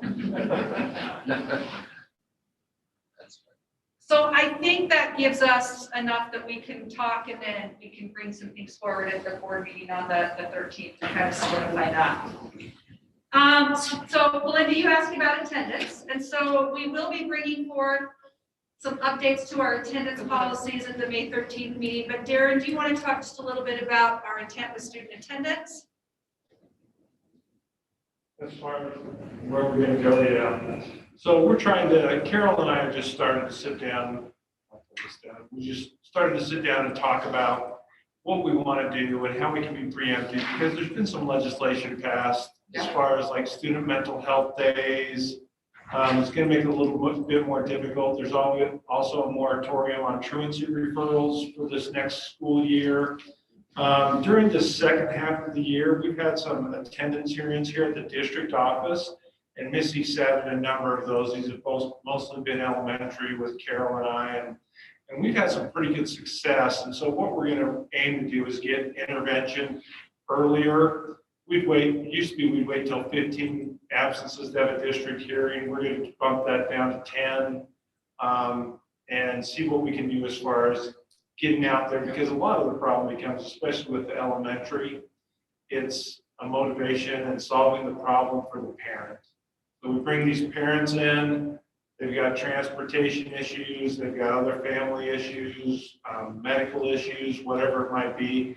It's almost a social work session, and they need that, and we're gonna really work on trying to get a plan solidified here in the next few weeks of how we can follow up with these parents and get these kids to school. So that's kind of the direction we're going and what we want to do. That FBA on there is a functional behavioral assessment of absences, something like that. But anyway, it's some interventions you can utilize with absences. And then I know Robin brought up the idea of a parent outreach specialist, which we just started toying with. To have someone in the district who could help us with that. And we haven't even had the conversation with the superintendent unless Scott brought her up to speed on that. We really just need to work on our systems of outreach and getting early intervention, because attendance is really just, I know with the secondary, we'll have the kids, but we even have the secondary students in here. And it's all about having a system of following up and who's following up and who's encouraging and who's doing that, because we're not getting any bang for buck with the courts. Yeah. That's really tapered off over the last few years, and you've heard it in the legislature. They're just not, they're wanting preventive systems, and what are we doing to intervene proactively? So we're gonna put a lot of our focus and efforts there to intervene with students, so. And I think what we were thinking of with the parent outreach piece is getting them here has been relatively easy. It's then getting those wraparound services after, right? So we can tell you story after story about, parent comes and they have XYZ trauma issues that, yes, we can get our social worker on, but then it's that aftercare piece where then even Darren said, I really worried about this family, so I actually texted the mom and said, thank you for getting your kids to school, these last 3 days, right? Well, I mean, we're so swamped trying to get, all of our projects and programs that having someone to be able to follow up on all of these kids, and we've not had all that many. I mean, if we want to do this the right way, we want to have a lot of hearings, and then having that person that is able to then follow up with those families, say, how's it going? What else do you need? Did you get this and that off the ground? Hey, here's this community resource. What about, what about this? Let me offer this parenting class.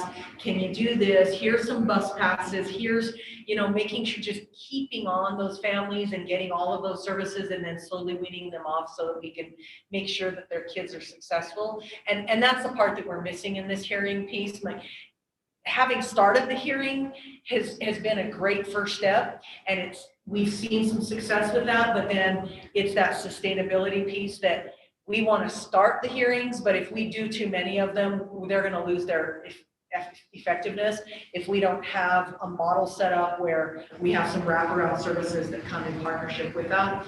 And I think we have a possibility through Salt Lake County to tap into some of those wraparound services with Salt Lake County, the United Way, Youth Services, and JJS. So that's something we're going to talk about. We have a representative from Mayor Wilson's office, who is a parent in Murray, who was very interested in seeing us build this out and help with different parts of this. So that may be one avenue. We still may need to look at other things like with the parent outreach, but I think there are some possibilities with that. Well, and I like what you said, Missy, of you've got to go find the sweet spot between just dropping them, because now we did it for 2 months or whatever, and now dropping them. And I like what you said, weaning them off, we're teaching, hey, this is where you find this resource, or now this is working. Are you still using it? Or, instead of, just dropping them and saying, well, you're on your own now. Yeah. But also they can't always count on us for ever to do everything. So Do you feel like most of the problems with attendance deal with some kind of trauma? Like there's some outlying factor why they get to the kids. It's not just they don't come. It's something else. Yeah, you'll find things too. There's parents that never completed high school. It's not a priority. Babysitting. Poverty, right? There's a myriad. There's always some core issue. So that kind of addresses that consistent, we think there's a word for that. I can't think what it is when you're absent a lot. Are we going back to the good old days of you just left a class at the high school year, marked absent, and that goes against just the regular old. Yeah. We're even when we talk about Yes, how we might please. blend, we've determined we're not using the H word anymore at all next year. And that is not an option. Okay, because there's this is a bigger problem, and then I just didn't talk about math today as a different problem. Right. And we've all been there. At the secondary, I know we weren't able to do any kind of tie participation or anything to grades last year. We did away with citizenship for 1 all of year. that is all of that. That will come back. That was a 1 year, suspension that we did, so. Because there were some that took some full advantage of that. Thank God. I think that's good, because they need some accountability. They're old enough to be accountable. These are. All right, anything else on that one? Okay, school safety, we feel very fortunate that we were able to use our CARES dollars to install the camera systems and the doorbell systems at all of our schools, which that has a huge safety implications. So we would propose that we continue to keep our buildings locked and just continue to follow those same protocols where parents, we do believe we'll have parents and visitors in our buildings next year, but in order to enter the building, they will need to use the doorbell system with the camera. Just again, that is safety. 2 years ago, we were talking about shootings that were happening and those types of things, and those haven't gone away. So we really feel strongly that that is a great way to protect our students and our employees in those buildings. I don't know if the board feels differently or if you have any concerns with us continuing that.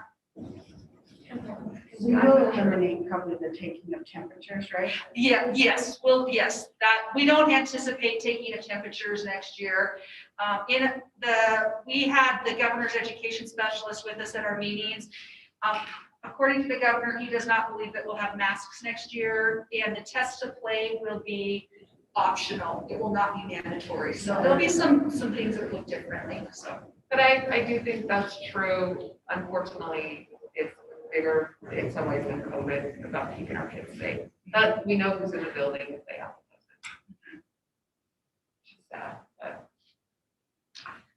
With school functions, our proposal would be, again, it will be dependent on where we're at the time, but we would like to be able to hold assemblies, back to school nights, family nights, field trips as protocols are established. So we will watch with the health department. I don't know if you've heard, but Angela Dunn will be the new director of the Salt Lake County Health Department. And so we will continue to meet with her probably weekly as superintendents. We've asked to continue to have meetings with the Salt Lake County Health Department in the next school year. And the Kennecott Nature Center will be open again next year. We would like, And not only that, I just want to add that Scott worked with Judith to realign her curriculum to the SEED standards too. So she's been working on that, so. so that. And that was Judith's idea to use this time to do this. She had wanted to do that and it started pre-COVID. And she just felt that while we had a 1-year leave, that she would, so she's taken that on basically on her own time. That's excellent, because it's always been an awesome place and they've learned cool things, but it was so much better to be back together because now we're given hands-on to what they're supposed to be learning. That's awesome. Yeah, So she's coming back. we anticipate, yes, yeah, she's very much looking forward to coming back. We're anticipating following all classroom protocols at the Nature Center, all travel protocols on our buses that we would normally do to get kids to and from the Nature Center, and we'll just follow whatever the existing guidelines are as if that's one of our classrooms, which it is. on the backside, volunteers and visitors, we'd like to allow them back into our school, again, following protocols. There are some districts who are still not doing volunteers. Some districts are. This comes directly from a district in the Salt Lake County. Right now, they're allowing volunteers, but they have to show proof of a negative COVID test and those kinds of things. And we have just held steady, like we had talked about. So, but we do believe, and that might be something we need to talk about as we get closer as to, are we going to put conditions on volunteers and visitors coming into our building if they're going to be interacting with our kids? I don't know if that's something we can decide right now, but we have to look at what we'd want to do with that. I like that idea. Is inoculated spelled right? Is it only one N? I don't know, I copied it right off their website, so it might be wrong. Inoculated. No, it's only one N. Okay, I'll be I'll done. let that district know they're good. Goodness. We have our start date for kindergarten, and we'd like to do our 7th grade day. That was one that we took away this current year, and a lot of parents really missed that and really like to have that 7th grade day, so we'd like to put that back in. Any concerns with any of those? Parent-teacher conferences. Scott, can you talk about that? I know you guys had an extensive conversation about that. Yeah, let me just throw up the concept at the elementary level first, and of course, anyone from teaching and learning chime in, but in our conversations, we see that historically and traditionally, we've done parent-teacher conferences the same way for years and years and years. This shifted the model to using the digital platform and using Zoom and those kinds of things to do it. Again, some parents want to be in person and do the traditional. Some like the Zoom option. And so we said, why can't we have both? We invite every parent and their student to be part of the parent-teacher conference process at the elementary level. And we schedule for that anyway. So as long as we schedule and ask them to declare, would you like a Zoom or would you like an in-person? And we'll accommodate you and do the Zoom invite for that or do the in-person preparation for that and just run our steady schedule of parents through as we go. Secondary is different. We invite every parent, but not every parent shows with their student. And so we have accommodated whoever wants to come. Sometimes you stand in a line for a bit. Sometimes you go directly to that teacher. Sometimes teachers don't see students for minutes or even multiple minutes. I won't go as far as hours, but multiple minutes at least. And so with that, what we need to do with the secondary is probably follow a little bit different model. And again, what that might look like would be, maybe allowing them to set up what they feel that their needs would be. Maybe there's a portion that's in person and the rest of it's online or whatever they decide that might be the needs there. And I don't know that we've completely fleshed that one out, Robin, in terms of what the model would look like, but one of the suggestions from a principal was it could be one day remote, one day in person. yeah, something like that. And go after that kind of thing. And then I think again, flexibility to say makes more sense this way. I know that teachers were able to talk with parents that traditionally won't come or that line up and wait. And what we found is the translation services were pretty phenomenal to be able to do a call center here and partner. We believe we could do that even in the setting of 2 people at the school. We could still have people here helping translate, but we did find that many of our parents are working during the hours that we have conferences, and many of them set the appointments for their lunch or dinner break or whatever that might be, and they were able to do that via Zoom on their phones. So, and let me just, I think Robin makes a great point. I want to be real clear. Before, when we had parent-teacher conferences in person, we had to provide a translator in person, and sometimes that's difficult because you need multiple translators, with multiple. In this regard, you can invite a translator that maybe couldn't make it to site, that could be off on a Zoom with 2 in-person people sitting in the school in the parent-teacher conference now with understanding technology and Zoom and those kinds of things. So we really have opened up the flexibility of what this could look like. And I think it'd be wise to work at the secondary level with our schools to determine what is that flexibility and how flexible can we be to try to invite and accommodate and be accommodating to our parents and students. At the elementary level, not to say that we're not going to be accommodating, I just think we accommodate because we do invite every family to kind of fill in a slot, or take a time slot. And so that would be just, hey, if it's at a dinner time and that works best for you, but you can't bring your family in because you're preparing dinner, we can take and Zoom into you, no problem. So anyway. So we really have taken, that's one of the lessons learned from COVID. Like Scott said, parent-teacher conferences have been the same since I was a kid.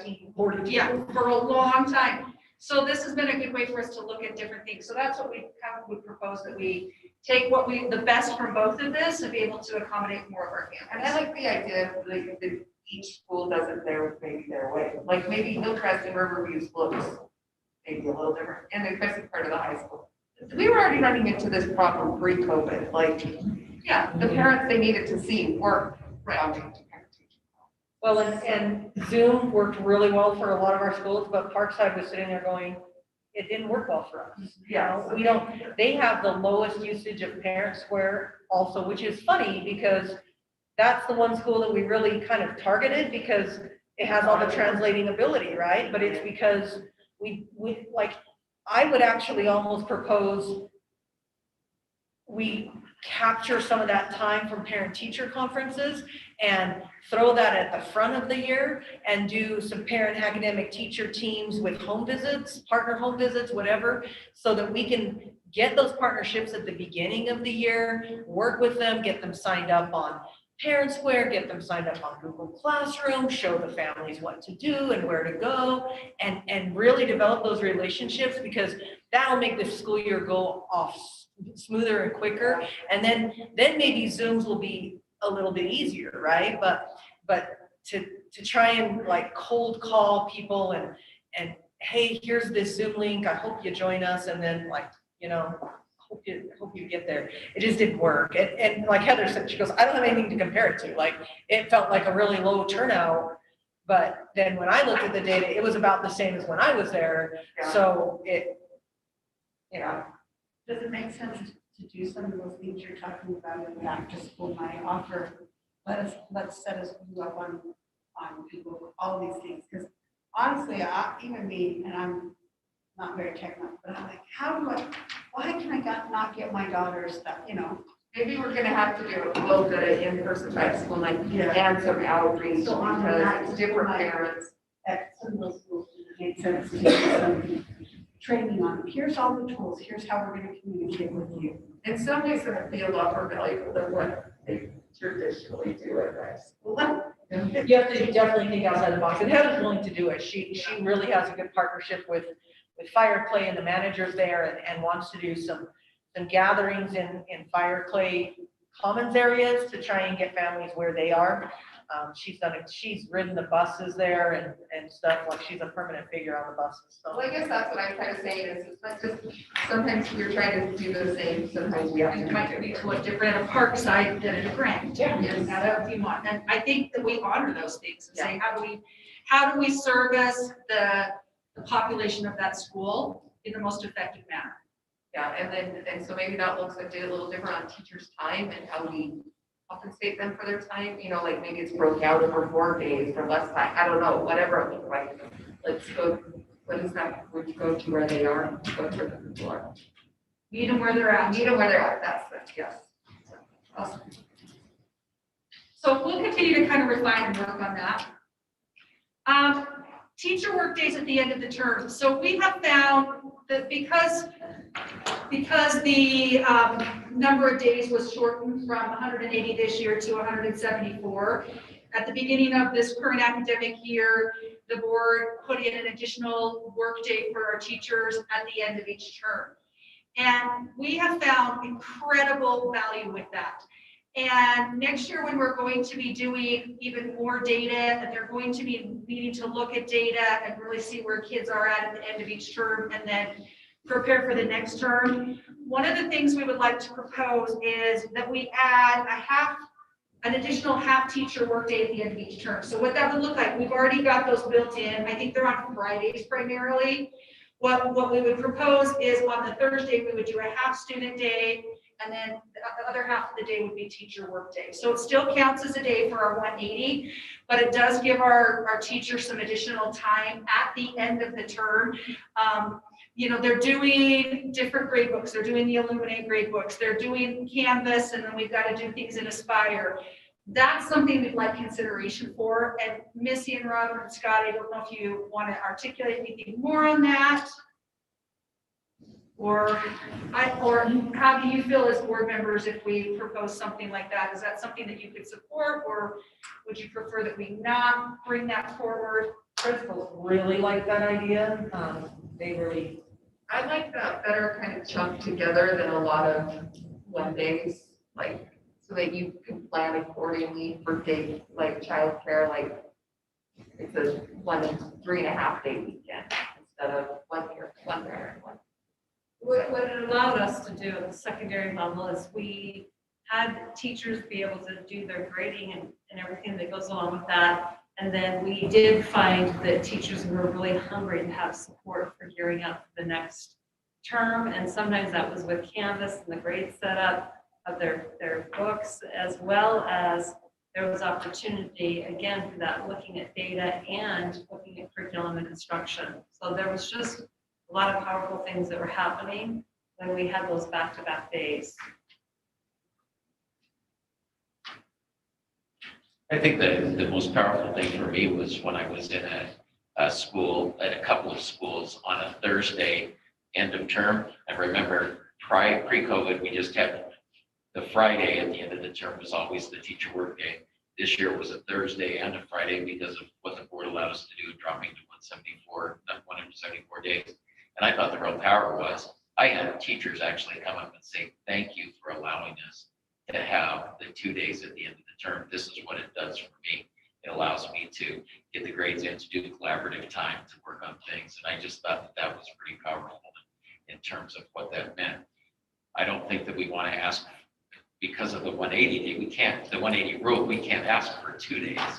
But I think this is a way to give some additional time and honor the good work that they're able to do and the work that they're able to do at the end of the term. So I would ask that there's at least a consideration. The downside is we understand every time we do something like this, we take away a little instructional time. And we understand that, but we believe the power in the collaborative and end of work time will help us be more efficient, especially when it's only a half day 3 times in the year. It'll help us to be more efficient overall as instructors, or 4 times a year if we're going to do that last. It would probably be the 3. We could look at that, We so can look at whether. we'll look at the day of calendar, and that year. would need to be we'd have to bring that as a calendar adjustment, so we can look at that and bring that before the board. As clarification, and I apologize for this year, do we have 2 teacher work days at the end of the term for 4th term? Or was it only 1 We year? have 1, and then the other 2 were given as comp days for all of their Thank extra you for the work going on. reminder. Thank Yes, you. so, Okay. So we may want to look at even a 4th term possible option there. Proposed. and then finally, I just wanted Doug to talk for just a minute to the board about the new school brand identities that will be coming forth as part of kind of our roll-up for next year. Yeah. So we're excited because the person that we hired is Whitney's wife, and she's done a fantastic job of really capturing kind of what we were trying to do with this whole thing, which is to unify our district, all of our schools. Obviously we can always improve in terms of our, overall working together and collaborating and that kind of thing. But at least symbolically, these logos will be a really fantastic way for us to show that we're a unified district. We work together, we play together, we do everything together that is meaningful and helpful to students. So I don't have all of the examples to show, but we are, I guess I can. You want me to say No, I think let's hold off. I don't have them all. I don't have them all. We want to have a plan. We want it to be, we are building anticipation. That'll keep me coming back. I've got three left that we're finalizing, and I've got 2 that I haven't even seen a draft on yet. So, but all of the others so far, they're just coming together, just perfect. The principals have been fantastic to work with, providing really good feedback. I've utilized a couple of interns at the high school that have offered some input, and it's been very valuable. So it's been a very good experience overall, and I haven't had the roadblocks that I've had in the past with creating brand identities, which sometimes can bring out sometimes the worst in people because they have their, their sacred ground they don't want to let go of. But this particular exercise has been fantastic. I've got nothing but support, and I think we're going to hit our deadline, which was the end of May, to have all of those ready to go. And once we have them ready to go, we'll of course show them here to you all, but we'll also create some templates over the summer to help administrators and teachers at the schools so that they have materials that they can use, such as letterhead and other things with the new identity. You may know that Riverview had just barely selected their new mascot, which is the Raptors. So they're really excited about that. And we've got also Longview that I think is supposed to really this week or maybe next week. I thought tomorrow they were Tomorrow's the voting, big yeah. day. Well, the voting was gonna be done. Yeah, so they've got theirs narrowed down to a top 3 mascots that they're looking at. I've got my favorite, but they've got that almost ready to go. And so we're just moving right along with it. I'm really excited to see, to reveal all these. She said that the final 2 are the Lions and the Penguins. It's a pretty close. Oh, really? So they're not going to go back to the Lynx? Oh, that's good. Oh, wow. The Penguins, long. Why did they decide to change? Did I miss The something? Lynx is kind of a solitary animal. Oh, And gotcha. that didn't really communicate what she wants to communicate with students, that we work together. Okay. And they also, let's see, what was it? They used to be something. They used to be the Cougars until Martha Cougars, yeah. Cooperschmidt became the principal. Yeah, it's a good story. Yeah, they were not BYU There's a fans, good so. story with it. Yeah, they- Martha, that's funny. Yeah, literally, Connie Ants is the one that Yeah. told us that story, so she said, Martha said, no way, she was not gonna be the principal of a I School that had the I can Cougars. see this rolling out. so at the time that they were building the lynx enclosure at the zoo, so they did a fundraiser, raised the money for the lynx enclosure, and they decided to rename it the Lynx, done. I think this has been a little more collaborative process. So to kind of go with that uniformity, are all the, I don't have kids in school, so I don't go on the sites often. Are all the websites now pretty much the same? There's a couple of differences. I need to visit with the two schools that are not using the template. Does it start with a B? It's the high school, it's not using it, and is it Hillcrest? No, the rest is Macmillan. Macmillan. Oh, Macmillan, yeah, Macmillan converted. Oh, I got them to convert. And, but it seemed like there was one other one too. Maybe I'm off. I just think that's gotta be easier if you're a parent of 2, 3, 4, 5 kids and you know on the website basically where things are gonna be. Exactly. Yeah, and one of the things I asked Darren to do was to put me on the agenda for the school secretaries meeting in the summer.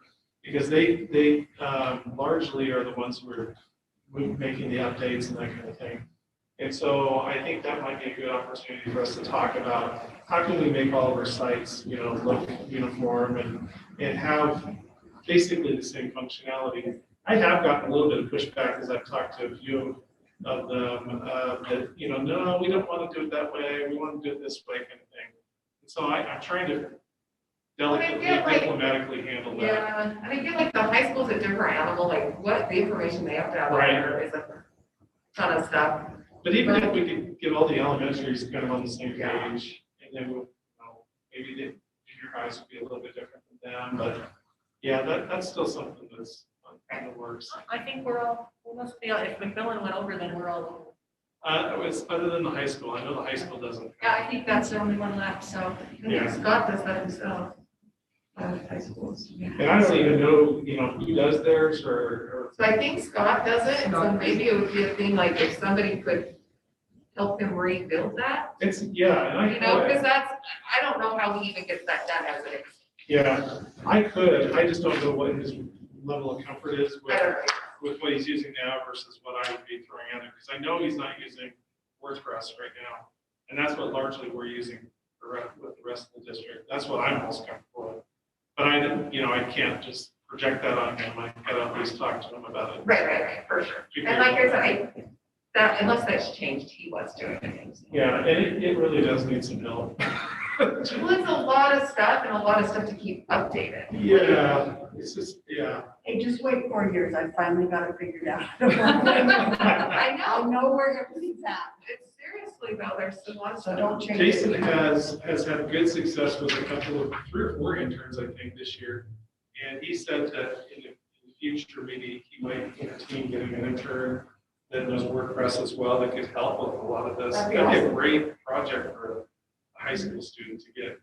Some It's good just, information. it's just another thing for a principal or a vice principal or a team building leader, or, whatever, it's Yeah, to keep it up to date. yeah. It's not everybody's favorite thing to do. But it's But it's so really necessary. valuable when you go to when you want to know what time something is or what, Yeah. and then you go to the elementary school website and it's zero information, it's so frustrating. Like, you're just like, well, where else am I supposed to Right, go to find this? I mean, we have parent square and stuff too, but yeah.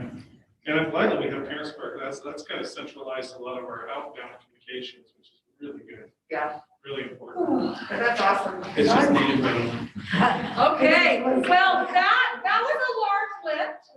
I do believe the last 2 items will go much more quickly, so. Because Cammy needs it now. I know, so, next, I've asked if Missy and Robin would just share with the board what the back-to-school professional development will look like. what we have planned as we come into August and roll those things out. So I just asked if they would share that. Easy.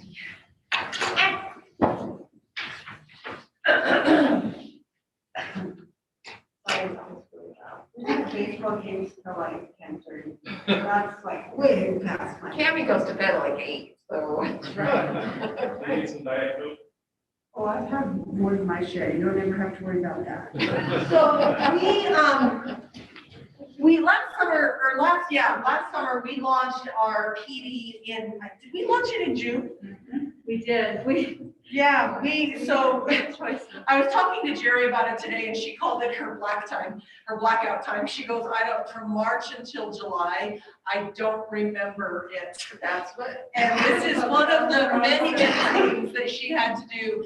And we built that professional development website, if you remember.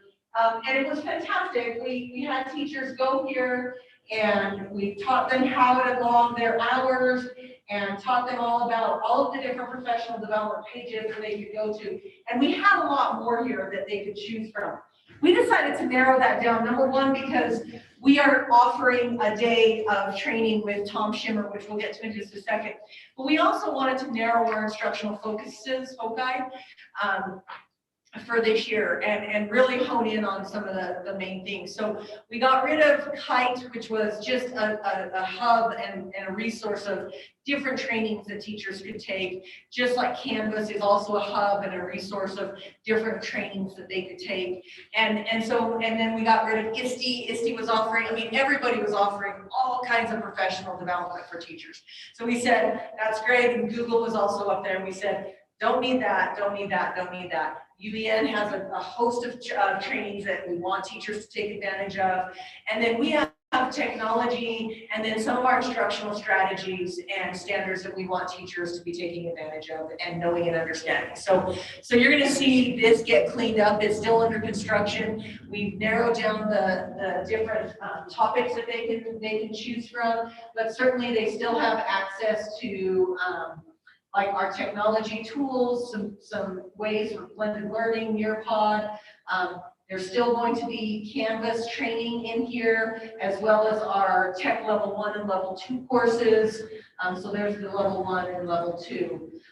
We'll also be able to offer, we have science training in here that Lynn is still helping us with and taking care of us for. We say Lynn like we're still on a first name basis. I'm sure you guys all remember Lynn Gessler. And then we also have our high leverage instructional practices, explicit instruction. So again, just good instructional strategies, as well as some trauma-informed classroom training that our principals, at least elementary principals, certainly wanted to have some access to. And the state office has 3 phases. So trauma-informed, trauma-sensitive, I think, where is it? Trauma-responsive, and then phase 3 is trauma-sensitive schools. So there's a 3-phase training, and it's really good training there. So that's our PD site. We're going to launch it live in July this time, but we have to calculate the number of hours that teachers have. The elementary, we also have the core collaborative that's going to be taking some time. And this morning I found out that we won the Ugly Baby contest. There were 69 teachers or 69 school districts that were invited to mandatory letters training, LETRS, on reading strategies and the science of reading. I haven't even had a chance to debrief with Superintendent Scott, and that's going to require some training, as well as the new early math assessment trainings. Those are all still coming down the pipe. I don't know that my elementary teachers are going to have a whole lot of options or a whole lot of hours to choose from. So I've got to still figure that out. So I hope that they're going to have some voice and choice. I still know that they're going to have a lot now from all the stuff that's coming down from the USBE. Good stuff and the right stuff. It's just, that's unfortunate. So that's kind of where we are with summer PD. Robin, hop in here anytime. The other thing that our, so it was, CBE, and now I can't even remember what, competency-based education. It's now PCBL, personalized and competency-based learning. That grant, we are now kind of trickling up to secondary. And so Tom Schimmer is going to join us for 2 days in August.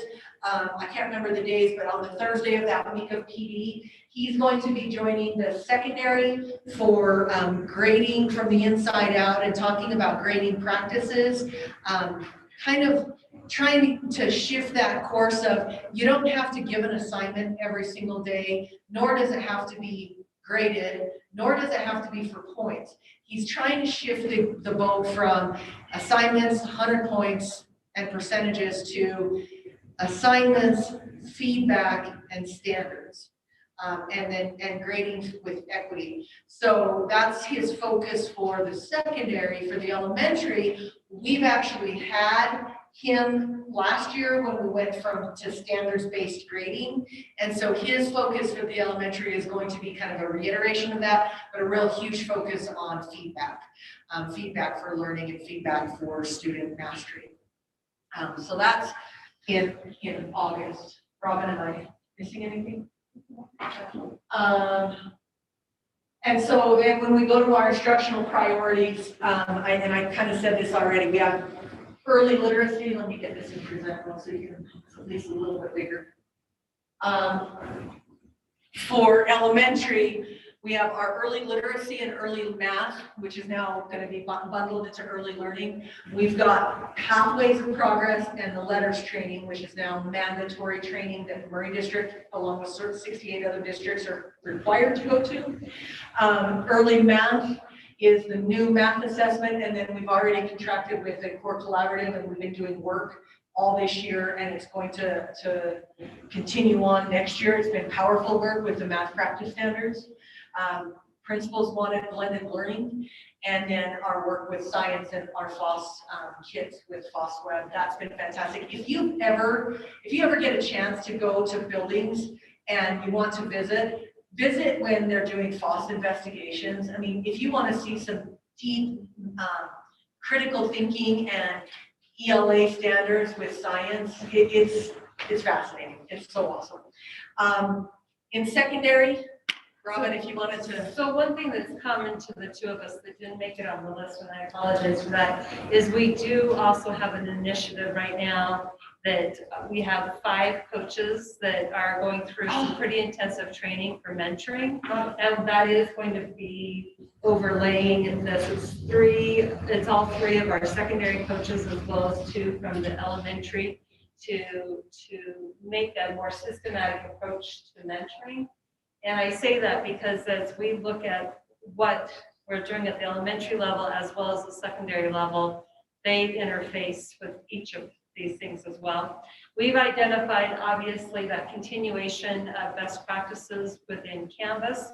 We also intend to come back to the work that we had at hand with Illuminate, the use of data, and then also taking a hard look at our grading practices, what it represents, where we want to go with all of the things that come down to grading. Instructional strategies, that's really broad, but just today was working with a team on the go-to strategies, which are the best practices for your ESL learners.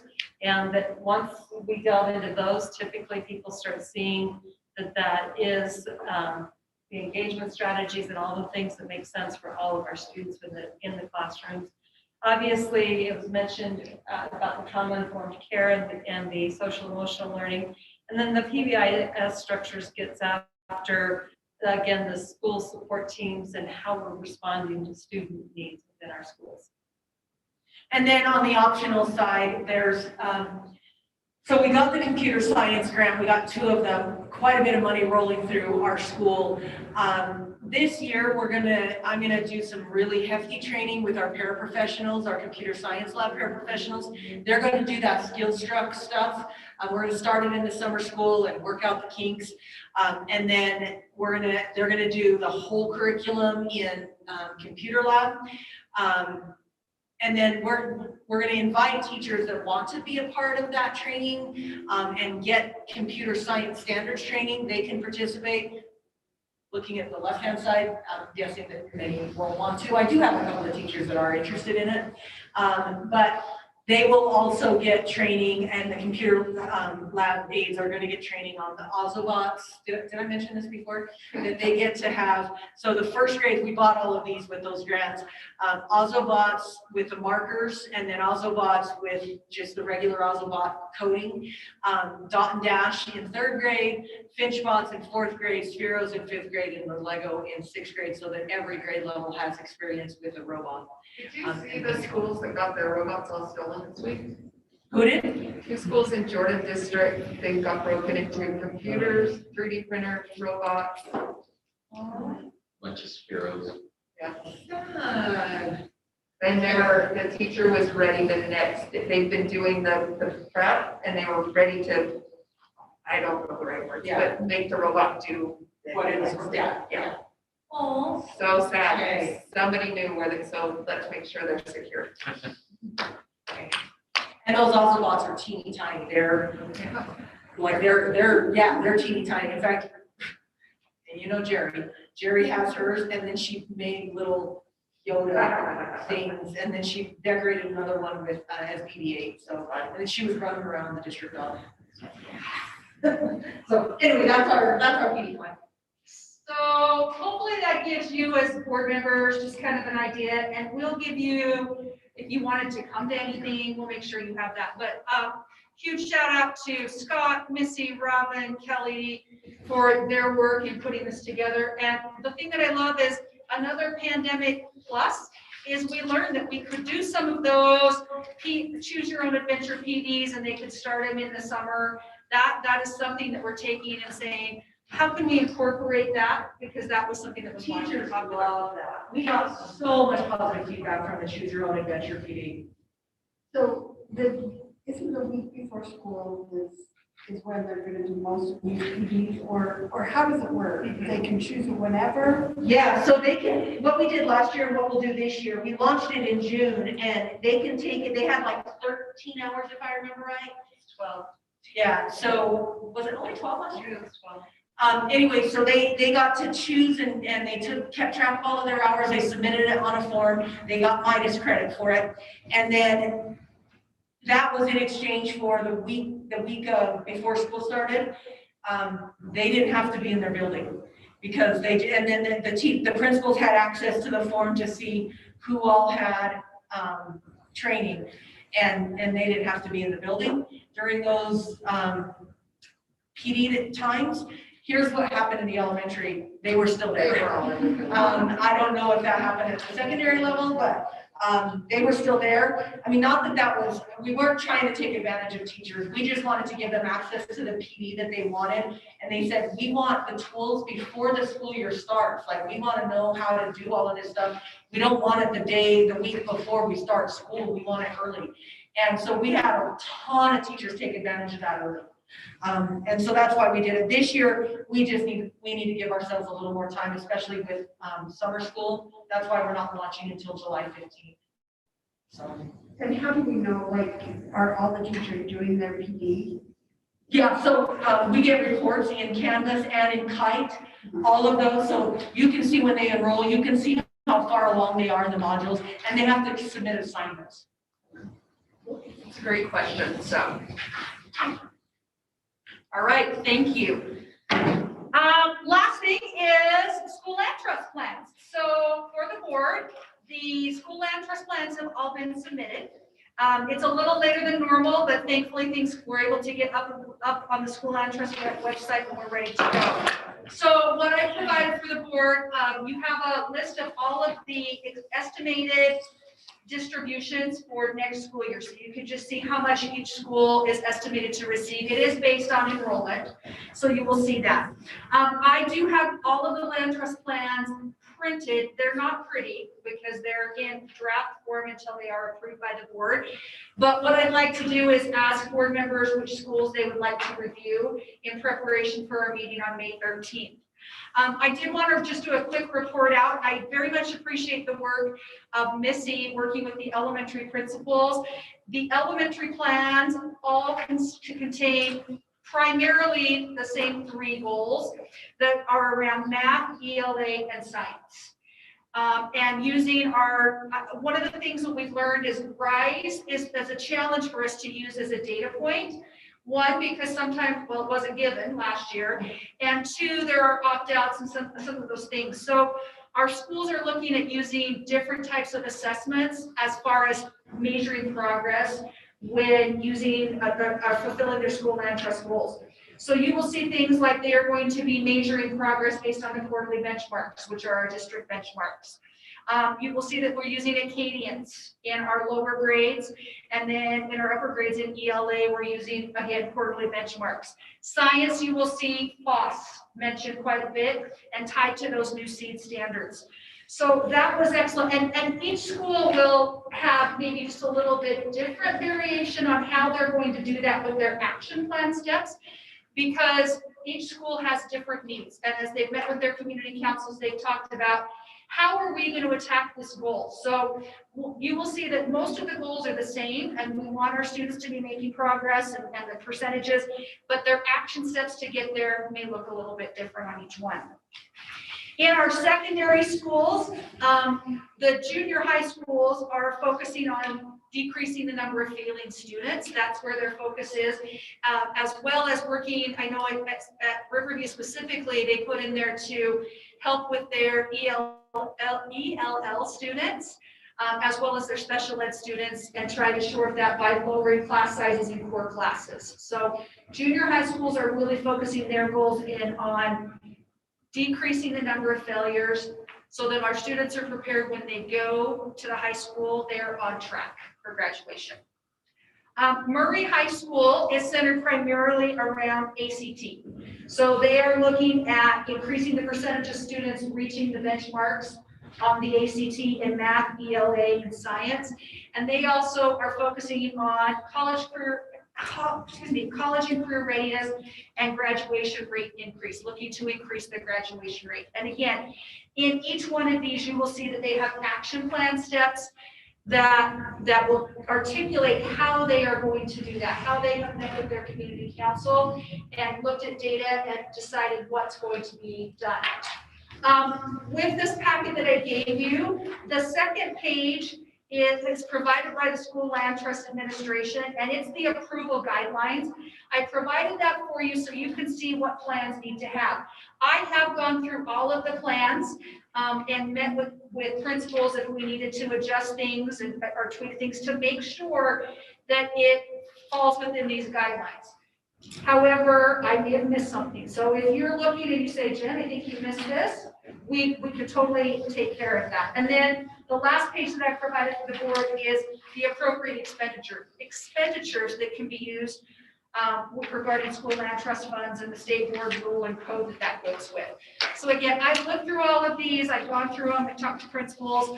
I think they are ready for you to view. They will come before the board in the formal meeting for approval on May 13th. So prior to, between now and then, if you have questions, feel free to reach out to me and I can reach out to the principals. But what I'd like to know is who would like what schools, and I will give you printed copies. Do we remember what we did last year? I do. I hope you don't. I don't remember last year either. It's I'm on the Jerry tree. Yeah. I mean, I think I had Longview with Hillcrest. Yeah, I think I've done Grant and Riverview or Grant or Murray. And I think I did Parkside and either Hillcrest or Murray. So. And that's what I can do. I sure did make Liberty, but I probably didn't make no on that one. Okay. So we'll just write this down. Yeah. What did you say, Cammie? I'm sorry. I've done Grant and then I've done Riverview and Murray High. It's probably, don't do Riverview Junior High. Okay. Okay. And My husband's on the Riverview one. oh yeah, he's a communicator. And we'll put Flow on Horizon and Riverview then. That's really her, and then I'll do whatever. And so you'll do Parkside and Hillcrest? Sure. Does that work? Yeah. Or whatever. Oh, wait, no, I can do Parkside. Longview and Devon. It doesn't matter. It's not really anything that's neighborhood specific. Oh, wait, you know what I mean? so we don't have anybody, okay, so, sorry, I think I messed that up. So Jared, I have you with Hillcrest and Longview. Or Linda can do Hillcrest. Hillcrest, and then do you want to do Viewmont? Viewmont's the other school. Okay. Okay, so I will distribute these to each of you. You're giving us homework. I'm giving you homework. And if you want to do more, and they're all in board book as well. So if you wanted to read any others, they're all uploaded into board book, so you can see those. They're all there, so. And with that, President Cooper, that is all we have for this evening. Superintendent, may I just mention, and maybe if we could put it on your radar, we'll get an official invitation out to you. But after 3 years of the construction management program doing the house, we're gonna have an open house. We've tentatively scheduled, and I think we're gonna be on schedule for May 12th. So I'll get something out to you, but if you can kind of mentally think that, and if you'd like to come over, sometime probably the kids will show it from 11:30 to 1:30 or 2, and we'll probably have it open beyond that. Some kids will stay, but we enjoy having them show it to the public and to you and others. So if you do get a chance, we'd love to see you there. Isn't it great when you did not sell 3 months ago? Isn't that wild? But now we can sell it. Yeah, we're ready, trust me. After 3 years with the house, Quinn's like, My son's on that one, so they told him they want to get shirts that say $1 million house. I love it. Because it's their first $1 million house. Who knows? I have no idea what this is gonna sell for, but the way real estate is, who knows? But they've done a very nice job. Those kids and Mr. Drury and what he does in that program. And we thank our partners, the Granite School District, with their electrical and plumbing kids that come help us. Salt Lake Community College works with us on the cabinetry. And I hope that you do get a chance, and I hope most importantly that the kids get a chance to tell you about what they've done. And we want to recognize, although they may not be with us, kids over the last 3 years that have been part of that program, that, you know, COVID put a real slowdown on it, but we're gonna make it. So thanks, sorry, but I just wanted to invite you, so. But actually financially, it probably will end up being better. And But- we've done it in 2 years. So financially, but it'll be better to get the program back on its 2-year rotation. We're gonna move over to a smaller lot over by Viewmont for the next 2 years and try to get our feet back under us, and then we'll probably attempt the larger lot again. Anyway, thank you. If there's nothing else, you're adjourned. I have a question. Yeah, I might have to get a separate showing. I think we're gonna be involved in that thing. But And that's quite all right too. There are no personal. I just called Quinn.